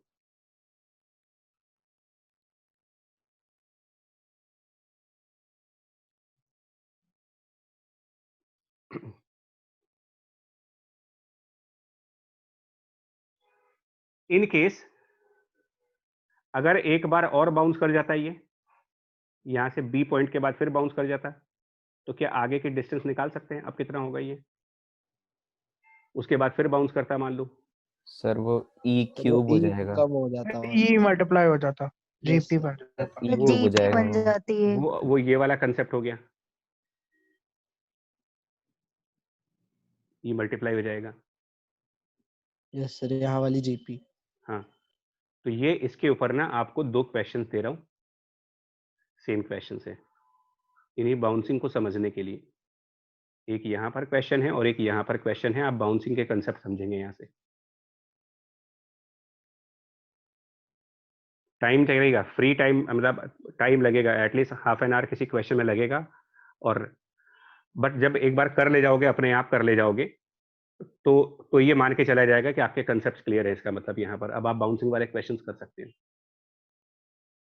क्योंकि मैंने अपनी तरफ से हर तरीके के दिखा दिया। वर्टिकल वॉल से बाउंसिंग दिखा दिया आपको, हॉरिजॉन्टल फ्लोर पे बाउंसिंग और इंक्लाइंड प्लेन की बाउंसिंग। तीन ही सरफेस होती है, हॉरिजॉन्टल, वर्टिकल, इंक्लाइंड, तीनों के एग्जांपल दिखा दिए मैंने। सर इंक्लाइन प्लेन पे भी मल्टीपल बाउंसिंग के आएंगे क्या? अब हमें नहीं पता भाई आएंगे कि नहीं आएंगे, कोई हम लोग को तो जेई वाले बताते तो है नहीं कि ये आएगा कि नहीं आएगा, बट चांसेस मुझे नहीं पता, क्योंकि भाई अब किसी के सर दिमाग में अभी तक ऐसा हुआ है क्या कि नहीं, इंक्लाइंड के सिंगल बाउंस का तो आया है और हॉरिजॉन्टल फ्लोर के डबल बाउंस का आया हुआ है, ये सब नहीं क्वेश्चन मतलब वो इंक्लाइन पे मल्टीपल नहीं अभी आया नहीं है। लेकिन फिर वही बात होती है ना कि भाई जे रिपीट नहीं करता ना क्वेश्चन, तो कभी उनके दिमाग में आ गया मान लो, तो क्या कोई इसकी गारंटी नहीं है कि नहीं आएगा। सो इसीलिए परफेक्शन की जरूरत पड़ती है आपको, इसीलिए परफेक्शन चाहिए होता है कि जितना कुछ पढ़ रहे हो ना उसको लॉजिकली समझा जाए, ताकि अगर इसमें वेरिएशंस भी हो तो हम उसको हैंडल कर पाए।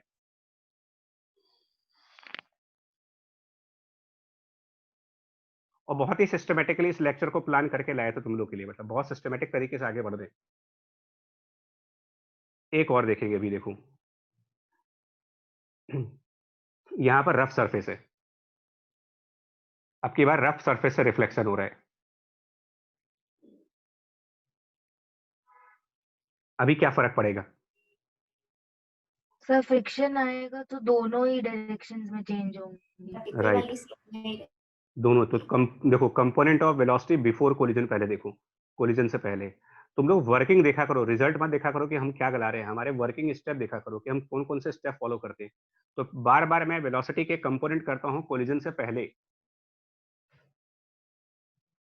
तो कोलिजन से पहले जो वेलोसिटी के कंपोनेंट्स मैं कर रहा हूं उसमें आप खुद बताओ डाउनवर्ड कंपोनेंट कितना होगा और हॉरिजॉन्टल कंपोनेंट कितना होगा, ऊपर के फिगर को देख करके, ऊपर जो फिगर बनी है उसको देख करके। तो डाउनवर्ड डायरेक्शन में 30 डिग्री एंगल दिख रहा है वहां पर, v√3/2 होगा, हॉरिजॉन्टल डायरेक्शन में v/2। उसके बाद components of velocity after collision निकालो। तो अब आप ये कंसेप्ट नहीं लगाओगे कि पैरेलल वाला कंपोनेंट चेंज नहीं होगा, वो कंसेप्ट नहीं आएगा। क्यों नहीं आएगा वो कंसेप्ट?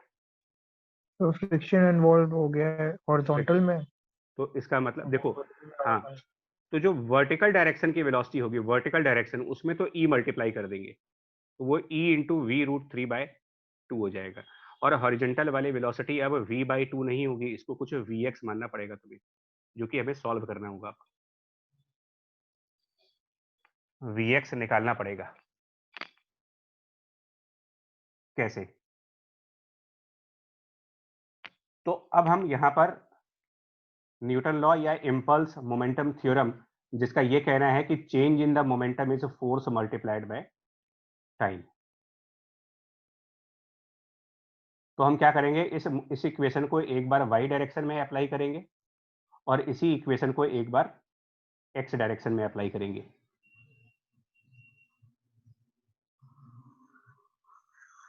जिसमें हम y डायरेक्शन को ऊपर की तरफ मान रहे हैं और x डायरेक्शन हॉरिजॉन्टल है मेरा। तो y डायरेक्शन का मोमेंटम क्या लिखें? अगर इसका मास m है मान लो यहाँ पर और यहाँ पर भी m है, तो कोलिजन के बाद वाला मोमेंटम और कोलिजन के पहले वाले मोमेंटम का डिफरेंस निकालोगे तो कितना आएगा, और वो भी वेक्टोरियल डिफरेंस, वेक्टोरियल डिफरेंस निकालना है। तो कोलिजन के बाद मोमेंटम की डायरेक्शन पॉजिटिव वाई एक्सिस है। EV√3 नहीं, ध्यान से देखो ना, चेंज निकालना है, चेंज। तो कोलिजन के बाद हम लोग पॉजिटिव वाई डायरेक्शन में चल रहे हैं और कोलिजन से पहले नेगेटिव वाई डायरेक्शन में चल रहे हैं। हाँ, तो दोनों के मोमेंटम को जब आप निकालोगे तो मोमेंटम के लिए MEV√3/2 इतना मोमेंटम बाद में है और MV√3/2 ये मोमेंटम पहले है, लेकिन वेक्टोरियली सेपरेट करेंगे तो ये बेसिकली ऐड हो जाएंगे। तो ऐड हो जाएंगे सर। हाँ, वेक्टोरियल स्क्वायर होके नहीं। और फोर्स जो वाई डायरेक्शन में लगेगी वो नॉर्मल की लगेगी into delta T. Yes sir. ध्यान दो, वाई डायरेक्शन में ग्रेविटी को इग्नोर किया गया है इस टाइम पर, इंपल्स अप्रोक्सीमेशन। और हॉरिजॉन्टल डायरेक्शन के लिए क्या लगाएंगे? तो हॉरिजॉन्टल डायरेक्शन का बाद वाला मोमेंटम MVx माइनस पहले वाला मोमेंटम V/2। इसमें माइनस साइन ही आएगा क्योंकि इसमें डायरेक्शन चेंज नहीं हुआ। ये हॉरिजॉन्टल डायरेक्शन का चेंज ऑफ मोमेंटम है।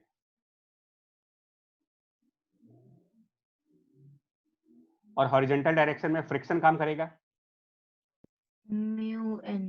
किधर की तरफ काम करेगा? जिधर वेलोसिटी है उसी डायरेक्शन में काम करेगा या उसके अपोजिट काम करेगा फ्रिक्शन? अपोजिट करेगा। तो फ्रिक्शन माइनस में लिखोगे आप और फ्रिक्शन को म्यू इंटू एन लिखेंगे इंटू डेल्टा टी। मैंने इक्वेशन बना दी आपको किस तरीके से इस क्वेश्चन को सॉल्व करने होते हैं।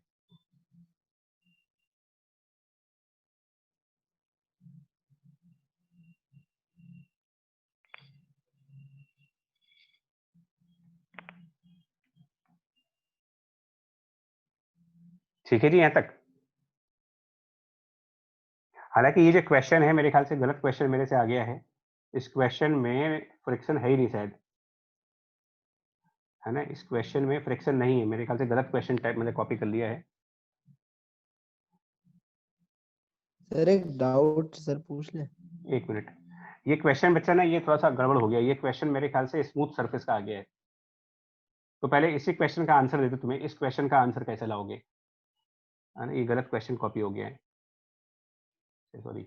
ये स्मूथ सरफेस है तो यहाँ पर जो ये निकालना ना एवरेज फोर्स, कौन सा फोर्स निकालोगे फिर यहाँ पर? पहले इस क्वेश्चन की कंप्लीट कर दें। इस क्वेश्चन में कौन सा फोर्स निकालोगे? अगर स्मूथ होता तो नॉर्मल, तो एन की वैल्यू देख लो कितनी आएगी। मतलब इक्वेशन 1 खैर तब भी बनाना सर पड़ता है, ऑप्शन डी।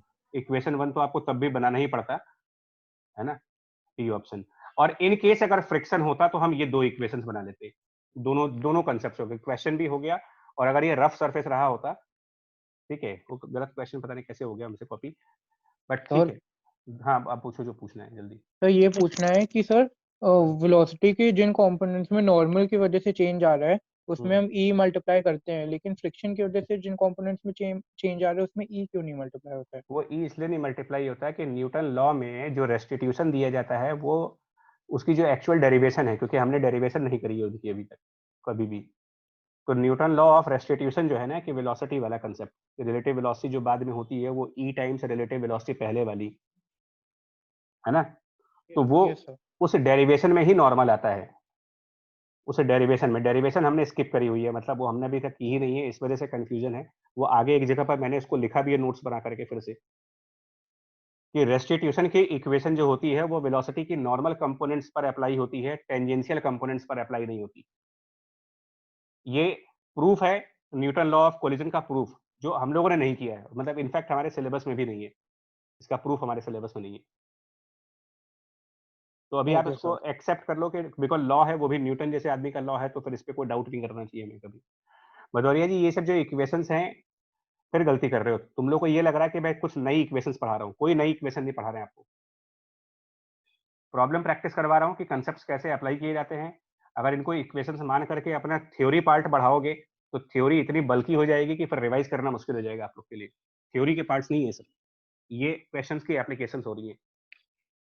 सर सर जैसे फ्रिक्शन में mg म्यू होता है, मतलब नॉर्मली जनरली mg म्यू अगर हो जाता है मान लीजिए, तो फिर वो mg से फ्रिक्शन छोटा होता है, तो mg से छोटा होने के बाद भी फ्रिक्शन में इम्पल्स अप्रोक्सीमेशन नहीं लगा सकते सर? नहीं तो उसको इग्नोर। नॉर्मल लग रहा है ना, नॉर्मल सेवरल थाउजेंड का है यार। नॉर्मल के बारे में पीछे कह चुके हैं कि ये सेवरल थाउजेंड का नॉर्मल होता है। जब नॉर्मल सेवरल थाउजेंड न्यूटन का आएगा तो उससे फ्रिक्शन भी कई हजार न्यूटन का आएगा। ग्रेविटी तो इग्नोर है वैसे भी, तो जब कई हजार न्यूटन का नॉर्मल फोर्स लगेगा तो उसका फ्रिक्शन भी कई हजार न्यूटन का होगा, तो इग्नोर नहीं हो सकता वो। समझ गया सर, थैंक यू ठीक है सर। बच्चे, चलिए लास्ट पार्ट, मतलब एक ऑब्लिक कोलिजन का फाइनल जो है लास्ट, ये थोड़ा सा इसकी मैंने पूरी वर्किंग कर रखी है, तुम्हें सिर्फ समझना है इसको। इसमें दो डिस्क आपस में कोलाइड कर रही है, बेसिकली ये कैरम वाला गेम है, मतलब स्मूथ डिस्क कोलाइड करना, मतलब आप कैरम के गेम में बेस्ट एग्जांपल है। कैरम में स्ट्राइकर से जब आप हिट करते हो तो हमेशा हेड ऑन कोलिजन नहीं होते, और कैरम की जितनी गोटियां होती हैं जो खेलने वाली होती है स्ट्राइकर को छोड़ करके, बाकी जितनी भी होती हैं व्हाइट वाली और ब्लैक वाली और क्वीन, ऑलमोस्ट सबकी साइज सेम होती है या डिफरेंट साइजेस के लगाते हो कैरम के गेम में? सेम साइज सेम साइज होती है सेम सर। ही तो होते हैं बस सर। ये वैसा ही गेम है, ये सेम साइज आइडेंटिकल डिस्क है, मतलब ज्योमेट्रिकली आइडेंटिकल है। तो एक स्ट्राइकर मान रहे हैं और बी को हम अपना टारगेट मान रहे हैं रेड कलर से, सो क्वीन को मान लेते हैं हम, कवर करना है उसको, और स्ट्राइकर वी वेलोसिटी से चल रहा है मान लो, या स्ट्राइकर यू वेलोसिटी से चल रहा है। तो स्ट्राइकर क्वीन को जा करके डायरेक्टली सेंटर पे हिट नहीं कर रहा, साइड से ग्लांसिंग कोलिजन जिसको बोलते हो आप, वो है जस्ट बिफोर कोलिजन। मासेस इनके m1 m2 है। तो टारगेट को मैंने रेस्ट पे माना है, क्योंकि कैरम के अंदर ऑब्वियसली स्ट्राइकर मोशन में चलता है, बाकी सब तो रेस्ट पे ही होते हैं बोर्ड के ऊपर, सिर्फ स्ट्राइकर को ही तो वेलोसिटी देते, और स्ट्राइकर हिट करता है तो बाकी सब मूव करते हैं। तो प्रैक्टिकली सोच पा रहे हो कि ये रियलिस्टिक एग्जांपल है। टारगेट हमेशा रेस्ट पे होता है और स्ट्राइकर को हम वेलोसिटी देते हैं अपने हिसाब से किसी डायरेक्शन में, डिपेंडिंग कि आप उस गोटी को कौन से पॉकेट में डालना चाहते हो। अब इसमें पहले रीजनिंग और एनालिसिस देख लो, आपका क्या है। दो रीजनिंग और एनालिसिस। पॉइंट नंबर 1, ये इसलिए लिख दिया है कि तुम लोग अपने हिसाब से नोट्स बनाओगे तो पता नहीं सारे पॉइंट्स लिखोगे कि नहीं लिखोगे। नंबर 1 रीजनिंग, क्योंकि डिस्क स्मूथ है तो इनके बीच सिर्फ नॉर्मल फोर्स लगेगा। The only force during the impact will be along the normal, और उस कॉमन नॉर्मल को हमने एक नाम दे रखा है line of impact. Actually impact को अगर आप ब्रेक करो ना, इम्पैक्ट को ब्रेक करेंगे तो ये बेसिकली है इम्पल्स एक्शन। तो इम्पल्स एक्शन मिला करके बनता है इम्पैक्ट। आईएमपी यहां से ले लिया गया है और एसीटी यहां से ले लिया गया, दैट बिकम्स इम्पैक्ट। इम्पैक्ट का एक्चुअल मतलब ये होता है कि जहां पर इम्पल्स एक्ट हो रहा होगा। तो लाइन ऑफ इम्पैक्ट मतलब वो लाइन जहां पर इम्पल्स का एक्शन बनेगा, और इम्पल्स का मतलब कई हजार न्यूटन की फोर्स लगे कहीं पर। तो कई हजार न्यूटन की फोर्स नॉर्मल डायरेक्शन में ही लगेगी जब दोनों बॉडी आपस में टकराएंगी। तो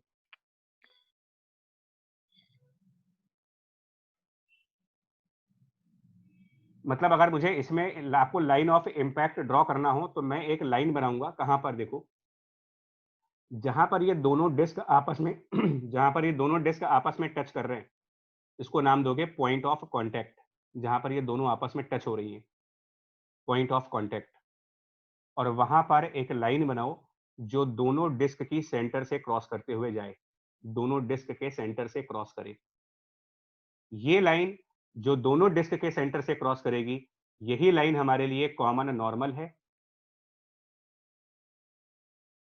और इसी को लाइन ऑफ इम्पैक्ट कहा गया है। अब इम्पैक्ट क्यों बोला गया है मैंने समझा दिया गया। इम्पैक्ट वर्ड कहां से मिला है आपको? Impulse will act on this line, यानी कि force will act on this line, यानी कि momentum will change on this line. और इसी कॉमन नॉर्मल के परपेंडिकुलरली पॉइंट ऑफ कांटेक्ट से एक लाइन बनाए, अगर जहां पर दोनों टच हो रहे हैं वहां पर कॉमन नॉर्मल के परपेंडिकुलर एक लाइन बनाओ, तो ये कहलाएगी हमारे लिए कॉमन टेंजेंट। कॉमन नॉर्मल के बारे में फिर रिपीट कर रहा हूं, ये वो लाइन होगी जो डिस्क 1 के सेंटर से और डिस्क 2 के सेंटर से एक साथ पास हो रही होगी।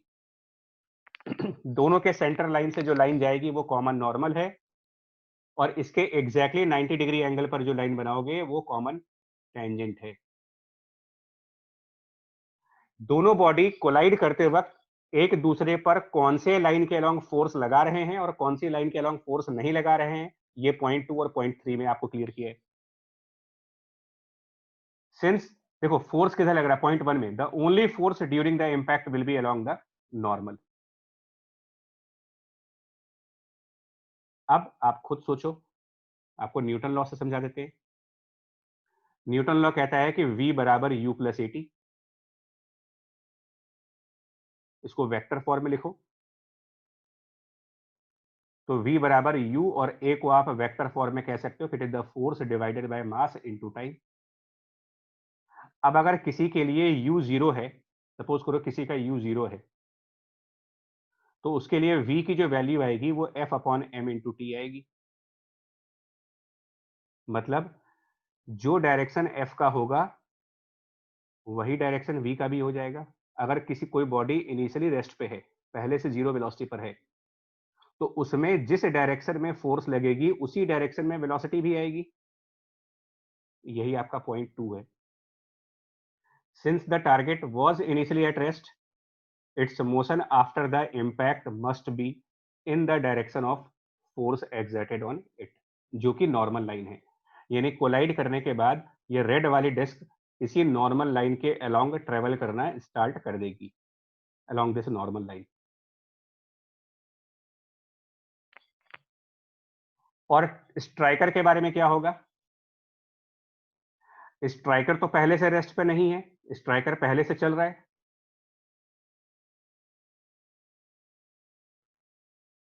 तो स्ट्राइकर के लिए तो u0 नहीं है, ये टारगेट के लिए तो समझ में आ रहा है कि जो टारगेट है उसके लिए तो ठीक है, लेकिन जो स्ट्राइकर है उसके लिए कहानी अलग है। स्ट्राइकर के लिए जो फाइनल वेलोसिटी आएगी उसमें u plus f upon m into T लगाओगे। यहां पर वेक्टर्स का ट्रायंगल लगाओ। क्या ये u वेक्टर और ये f वेक्टर सेम डायरेक्शंस में है फिगर के हिसाब से? क्या स्ट्राइकर के इनिशियली मूव करने की डायरेक्शन और उस पे फोर्स लगने की डायरेक्शन सेम है? फोर्स लग रहा है नॉर्मल, फोर्स नॉर्मल के लॉन्ग लग रहा है, मतलब f अपॉन m ये लाइन नॉर्मल है और u हॉरिजॉन्टल दिखाया गया आपको। तो दो अलग डायरेक्शन के वेक्टर को ऐड करोगे तो रिजल्टेंट भी तो किसी और डायरेक्शन में जाएगा ट्रायंगल लॉ से। Yes sir. यानी कि हम स्ट्राइकर की डायरेक्शन को प्रेडिक्ट नहीं कर सकते कि स्ट्राइकर किधर जाएगा, लेकिन टारगेट को आप प्रेडिक्ट कर सकते हो कि टारगेट उसी डायरेक्शन में चलेगा जिस डायरेक्शन में फोर्स लगेगा, क्योंकि उसके पास इनिशियल वेलोसिटी 0 है। लेकिन स्ट्राइकर की डायरेक्शन डिपेंड करती है रिजल्टेंट ऑफ टू वेक्टर्स, जिसमें से एक वेक्टर उसकी इनिशियल वेलोसिटी का होगा और एक vector force by mass into T का होगा। तो फोर्स नॉर्मल लाइन के अलोंग, यू किसी और डायरेक्शन में है, तो रिजल्टेंट जो होगा वो डिसाइड करेगा कि स्ट्राइकर कौन सी डायरेक्शन में जाएगा। और यही क्वेश्चन का कॉम्प्लिकेटेड पार्ट है। उसके लिए हमने क्या कर दिया है, आप सोचो, आप प्रोजेक्टाइल से लेकर के यहां तक क्या करते आए हो। जब फोर्स और वेलोसिटी की डायरेक्शंस अलग अलग होने लगती हैं तो वर्किंग मेथड क्या हो जाता है आपका? प्रोजेक्टाइल में क्या करते हो? अगर यू हम कंपोनेंट्स में डिवाइड करते हैं। किसको, फोर्स को या वेलोसिटी को? वेलोसिटी को। हाँ, तो क्यों रिजॉल्व करते हो? क्या जरूरत पड़ती है रिजॉल्व करने की? क्योंकि सेम डायरेक्शन के वेक्टर नहीं होने पर क्या होता है कि हमें उनको रिजॉल्व करके करना पड़ता है। तो यही कंसेप्ट यहां लगाएंगे, यही कंसेप्ट यहां लगाओ। हम लोग क्या करेंगे, स्ट्राइकर की वेलोसिटी को रिजॉल्व कर देंगे। कौन सी डायरेक्शन में? एक नॉर्मल डायरेक्शन में, हाँ एक नॉर्मल डायरेक्शन में और एक टेंजेंट की डायरेक्शन में। तो नॉर्मल वाली चेंज हो जाएगी। हाँ, ये इसीलिए हाईलाइट कर दिया है। क्या करिएगा, मैं एक तरीके से वर्किंग स्टेप भी हाईलाइटेड है या बोल्ड लेटर्स में है। Resolve the initial velocity of striker along the common normal and common tangent. ये आपका स्टेप हो जाएगा, पहला स्टेप। उसके बाद component of velocity which is parallel to the common tangent won't change. क्या रीजन है भाई टेंजेंट वाला नहीं चेंज होने का? सर क्योंकि इम्पल्स उसके परपेंडिकुलर है, फोर्स नहीं आ रहा, हाँ इंपल्स नहीं आ रहा उधर। और नॉर्मल वाला चेंज होगा। तो ये थ्योरी है ऑब्लिक कोलिजन की। इतने पॉइंट्स अगर आप माइंड में रख करके क्वेश्चन को करोगे, सिस्टमैटिक तरीके से करोगे, रीजनिंग और एनालिसिस को लगाते हुए करोगे, फिर तो गलत नहीं होगा। बट अगर रैंडम तरीके से आप करोगे बिना सोचे समझे, तो ये वो टॉपिक है जहां पर ब्लंडर होने के सबसे ज्यादा चांसेस है। क्योंकि अभी तो फिलहाल मैंने टारगेट को स्टेशनरी लिया हुआ है, ऐसे भी क्वेश्चंस आते हैं जहां पर स्ट्राइकर और टारगेट दोनों पहले से चल रहे थे और फिर कोलाइड कर गए वो। वो एक्सट्रीम लेवल डिफिकल्टी हो जाती है।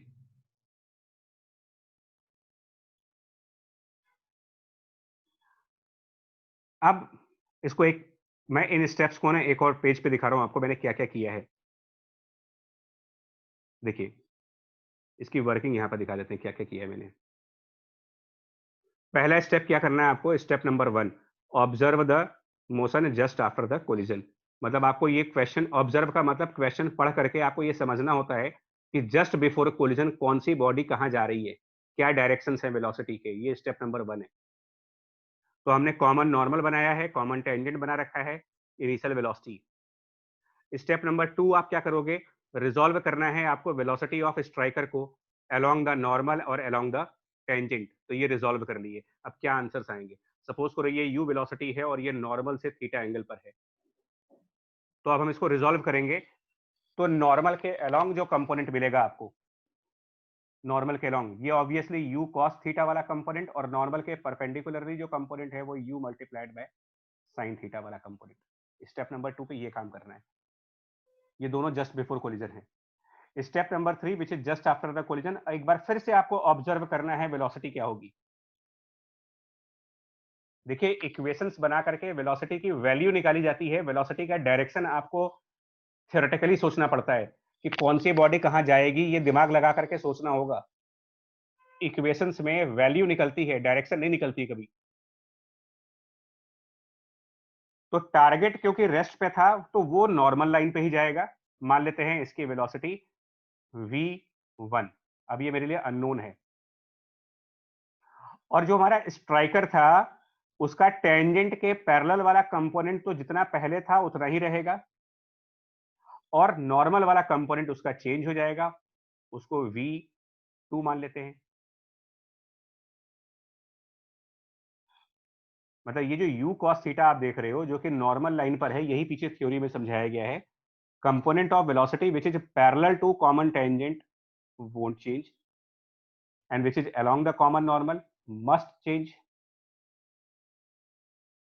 तो हमने नॉर्मल वाले को चेंज करके u cos थीटा से हटा करके v2 कर दिया, और u sin थीटा जो पहले था उसको एज इट इज कॉपी कर दिया, क्योंकि इसमें कोई फर्क नहीं आया मेरा।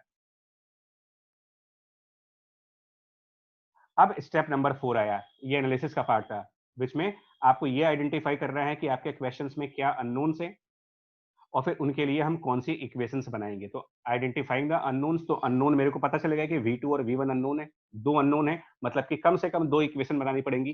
कौन सी बनाएंगे, पहली मोमेंटम कंजर्वेशन, किसके along, along the common normal line. मतलब अगर मैं इस फिगर के हिसाब से इसको बनाना चाहूं तो फिगर के हिसाब से यहां पर ये होना चाहिए, कोलिजन से पहले m1 मास की वेलोसिटी का नॉर्मल डायरेक्शन में जो कंपोनेंट है वो है u cos। सर दोनों बॉडी सर हॉरिजॉन्टल सरफेस पे चल रहे हैं। हाँ हॉरिजॉन्टल पे हैं। तो सर मोमेंटम तो सर कहीं पे भी कंजर्व कर सकते हैं हम। हाँ करा सकते हो। तो मैंने टेंजेंट वाला तो ऑलरेडी कंजर्व कर लिया ना, टेंजेंट की डायरेक्शन में वेलोसिटी। अच्छा सर वो ई बनाने के लिए उसको। हाँ हाँ हाँ, मतलब इसलिए ये वर्किंग करने के लिए। इक्वल टू कोलिजन के बाद मोमेंटम को लिखते समय वेलोसिटी का वही कंपोनेंट यूज करो जो नॉर्मल लाइन की तरफ दिखाया गया है।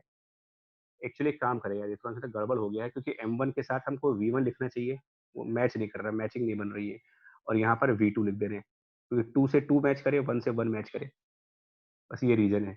तो m1 v1 plus m2 v2। फिर से बोल रहा हूँ, ये v1 v2 टोटल वेलोसिटी नहीं है। इस टारगेट के लिए तो v2 टोटल वेलोसिटी है, लेकिन स्ट्राइकर के लिए v1 टोटल वेलोसिटी ना होकर के वेलोसिटी का सिर्फ एक कंपोनेंट है जो कि नॉर्मल लाइन पर है। स्ट्राइकर के पास वेलोसिटी का दूसरा component u sin theta tangent की तरफ है, बट वो हमारे लिए अननोन नहीं है क्योंकि वो चेंज ही नहीं हुआ। और दूसरी इक्वेशन जो अभी इन्होंने डाउट पूछा था उसको यहां पर क्लैरिफाई किया गया है। देखिए Newton law of collision actual में, रियलिस्टिक में जाओगे तो न्यूटन लॉ ऑफ कोलिजन के जो एक्चुअल वर्ड्स हैं वो स्पीड ऑफ सेपरेशन है और स्पीड ऑफ अप्रोच है। रिलेटिव वेलोसिटी का कंसेप्ट ही नहीं है वहां पर, ये 1 डायमेंशन में लगाते थे आप। और बॉडी सेपरेट और अप्रोच कब होती है, आप किसी दीवार को अप्रोच कब करते हो, मैंने काइनेमेटिक्स में ही बताया था, जब उसके पास जा रहे होते हैं। तो आप टुवर्ड्स वॉल चलोगे या पैरेलल टू वॉल चलोगे? टुवर्ड्स। टूवर्ड्स ना, मतलब वॉल के परपेंडिकुलर चलोगे ना। Yes sir. तो जो नॉर्मल वेलोसिटीज होती हैं इनसे ही हमारा सेपरेशन होता है और इनसे ही हमारा अप्रोच होता है किसी भी बॉडी के लिए। आप किसी भी वॉल के पैरेलल चलो, आप उस वॉल से अपना डिस्टेंस कम ही नहीं कर पाओगे। अगर आपको किसी वॉल के नजदीक जाना है तो आपकी वेलोसिटी टुवर्ड्स वॉल होनी चाहिए, ना कि पैरेलल टू द वॉल होनी चाहिए। तो यहां पर न्यूटन लॉ ऑफ कोलिजन को रेक्टिफाई किया गया है जनरलाइज वे में। इसको अलग तरीके से लिख भी दिया है कि relative speed along the line of impact just after collision should be e times relative speed along the line of impact just, इसमें मिस्टेक है, यहां पर मिस्टेक है, ये चीज बिफोर होना चाहिए, जस्ट बिफोर द कोलिजन। क्या हो गया, जस्ट बिफोर द कोलिजन।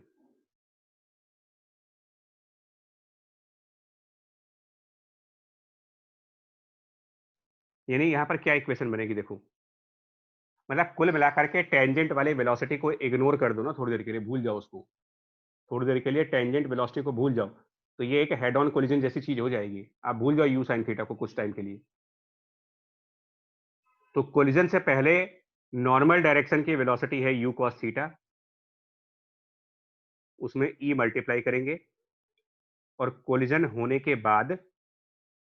के बाद नॉर्मल डायरेक्शन में v1 और v2 हैं, तो उनमें रिलेटिव निकालने के लिए v2 माइनस v1, ये हम दूसरी इक्वेशन बनाएंगे। ये पॉइंट डिफिकल्ट है, बहुत ध्यान देने वाला है, बहुत ही ध्यान देने वाला है कि अब जब ऑब्लिक कोलिजन इस टाइप के होने लगेंगे, जो एक्सट्रीम लेवल का केस है आपका, तो रेस्टिट्यूशन की इक्वेशन जो बनाओगे उसमें रिजल्टेंट वेलोसिटी को यूज नहीं करना होता है, उसमें वेलोसिटी का सिर्फ वही कंपोनेंट यूज करना होता है जो दोनों कोलाइडिंग बॉडीज की नॉर्मल लाइन से मैच कर रहा हो।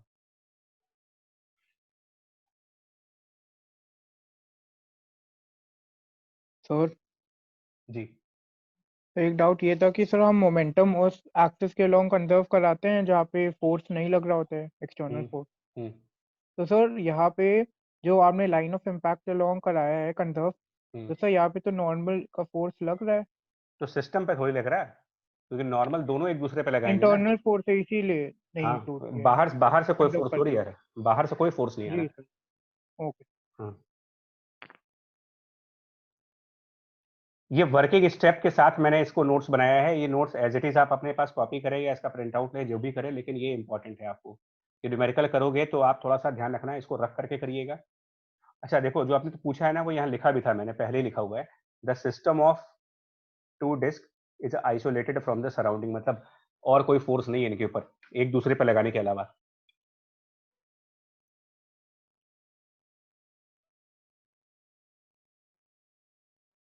अगर एक वर्किंग आपको करके दिखा देते हैं यहाँ पर जल्दी से, बस फाइनल इसका एक बार ये कि कैसे हुआ ये चीज, मतलब एक न्यूमेरिकल डेटा लेकर के देख लो तो आपको समझ में आ जाएगा, है ना। जल्दी से इसको करके दिखा रहे हैं आपको क्या बनेगा।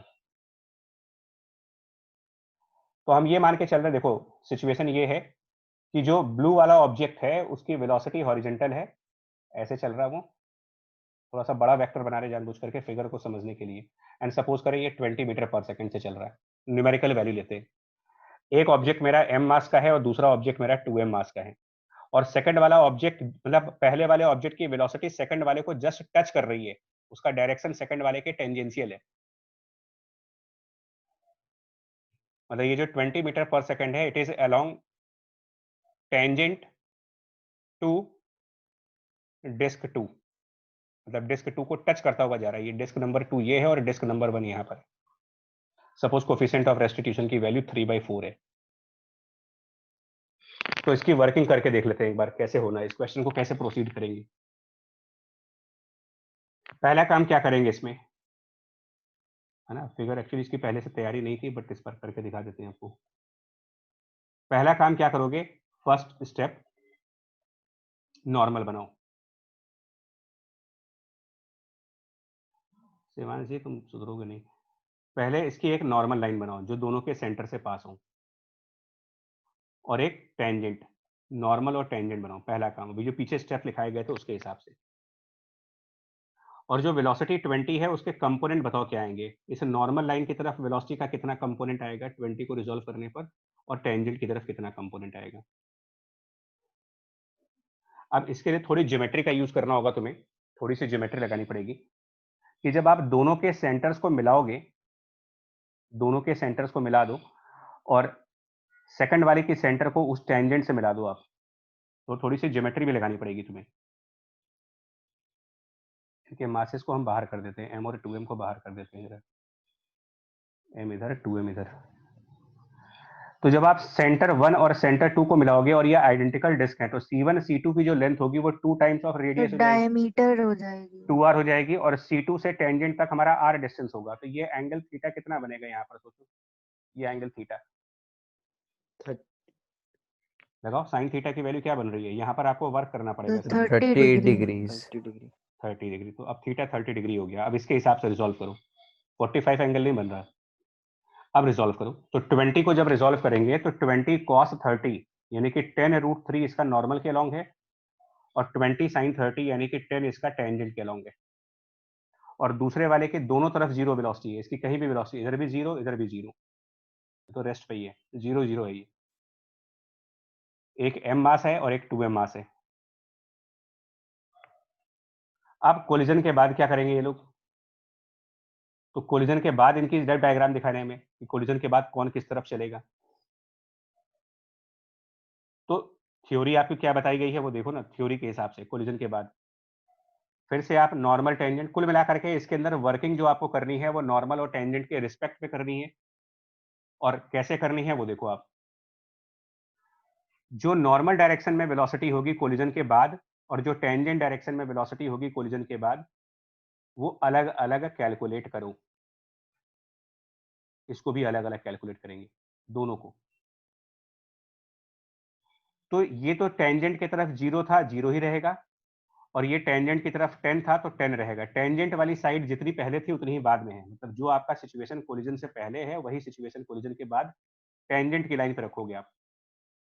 जिस ऑब्जेक्ट की टेंजेंट की तरफ जितनी वेलोसिटी कोलिजन से पहले थी, उस ऑब्जेक्ट की टेंजेंट की तरफ उतनी ही वेलोसिटी कोलिजन के बाद भी रखनी है आपको। नॉर्मल डायरेक्शंस में एक को हम v1 से डिनोट कर लेंगे और एक को v2 से डिनोट कर लेंगे। और क्या इक्वेशन बनाएंगे यहाँ पर, अब मोमेंटम वाली। मोमेंटम में इस 10√3 का यूज करेंगे, तो m इंटू 10√3 इक्वल टू, बाद के मोमेंटम में v1 को यूज करेंगे और v2 को यूज करेंगे, तो mv1 प्लस 2mv2, ये हो गई हमारी फर्स्ट इक्वेशन। और जो रेस्टिट्यूशन की इक्वेशन लगाएंगे उसमें भी हम नॉर्मल का ही यूज करेंगे। कुल मिलाकर के सारी इक्वेशंस नॉर्मल के रिस्पेक्ट में बन रही हैं आपकी, टेंजेंट की तरफ देखना भी नहीं है आपको। टेंजेंट की तरफ जो वेलोसिटीज हैं उनको बिना देखे उसको भूल जाइए, और जो नॉर्मल डायरेक्शन की वेलोसिटीज हैं मोमेंटम के अंदर भी उन्हीं की इक्वेशंस हैं, और रेस्टिट्यूशन वाले में भी हम उन्हीं वेलोसिटीज का यूज कर रहे हैं। यानी कि v2 minus v1 will be equal to e which is 3/4 times 10√3। ये हो गई हमारी सेकंड नंबर की इक्वेशन। हम सारे कैंसिल करो, दो साइमल्टेनियस इक्वेशन बन गई है। आंसर ले आओ कितना आएगा इससे, v1 v2 की वैल्यूज। तो v2 10√3 और 5√3/2 कितना आ रहा है बच्चा, फिर से बोलो। 5√3/2 5√3/2, और v1 भी निकालना होगा फिर। So v1 5√3। ओके, तो जो ब्लू वाला ऑब्जेक्ट है, ब्लू कलर से जो डिस्क बनाई है मैंने, उसकी टोटल वेलोसिटी क्या बोलोगे? क्या v1 उसकी टोटल वेलोसिटी है? तो दोनों का वेक्टर सम। हाँ, No, जो ब्लू वाला ऑब्जेक्ट है उसके दोनों वेलोसिटी, उसका तो रिजल्टेंट निकाल, उसका अगर आपको टोटल वेलोसिटी निकालनी है तो फिर क्या करना पड़ेगा, जो v1 है और जो 10 है इनका रिजल्टेंट बताओगे आप, ये इसकी टोटल वेलोसिटी बनेगी। पाइथागोरस हो जाएगा। हाँ, टोटल वेलोसिटी। लेकिन ऑब्जेक्ट 2 जो रेड वाला ऑब्जेक्ट है उसके लिए v2 ही उसका टोटल वेलोसिटी है, क्योंकि दूसरे डायरेक्शन में कोई वेलोसिटी नहीं उसके पास।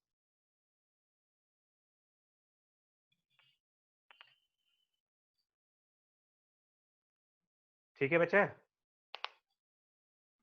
Yes sir. Yes sir. है ना? Yes sir. चलो, कोलिजन्स पूरी तरीके से हमने खत्म कर दिया है, और अब एक लेक्चर लेंगे सेंटर ऑफ मास का, एंड देन उसी से हमारा रोटेशनल मैकेनिक्स की स्टार्टिंग हो जाएगी सेंटर ऑफ मास के थ्रू। मतलब यहाँ पर ऑलमोस्ट अब खत्म हो गया है। सर एक तो और चीज पूछना था सर।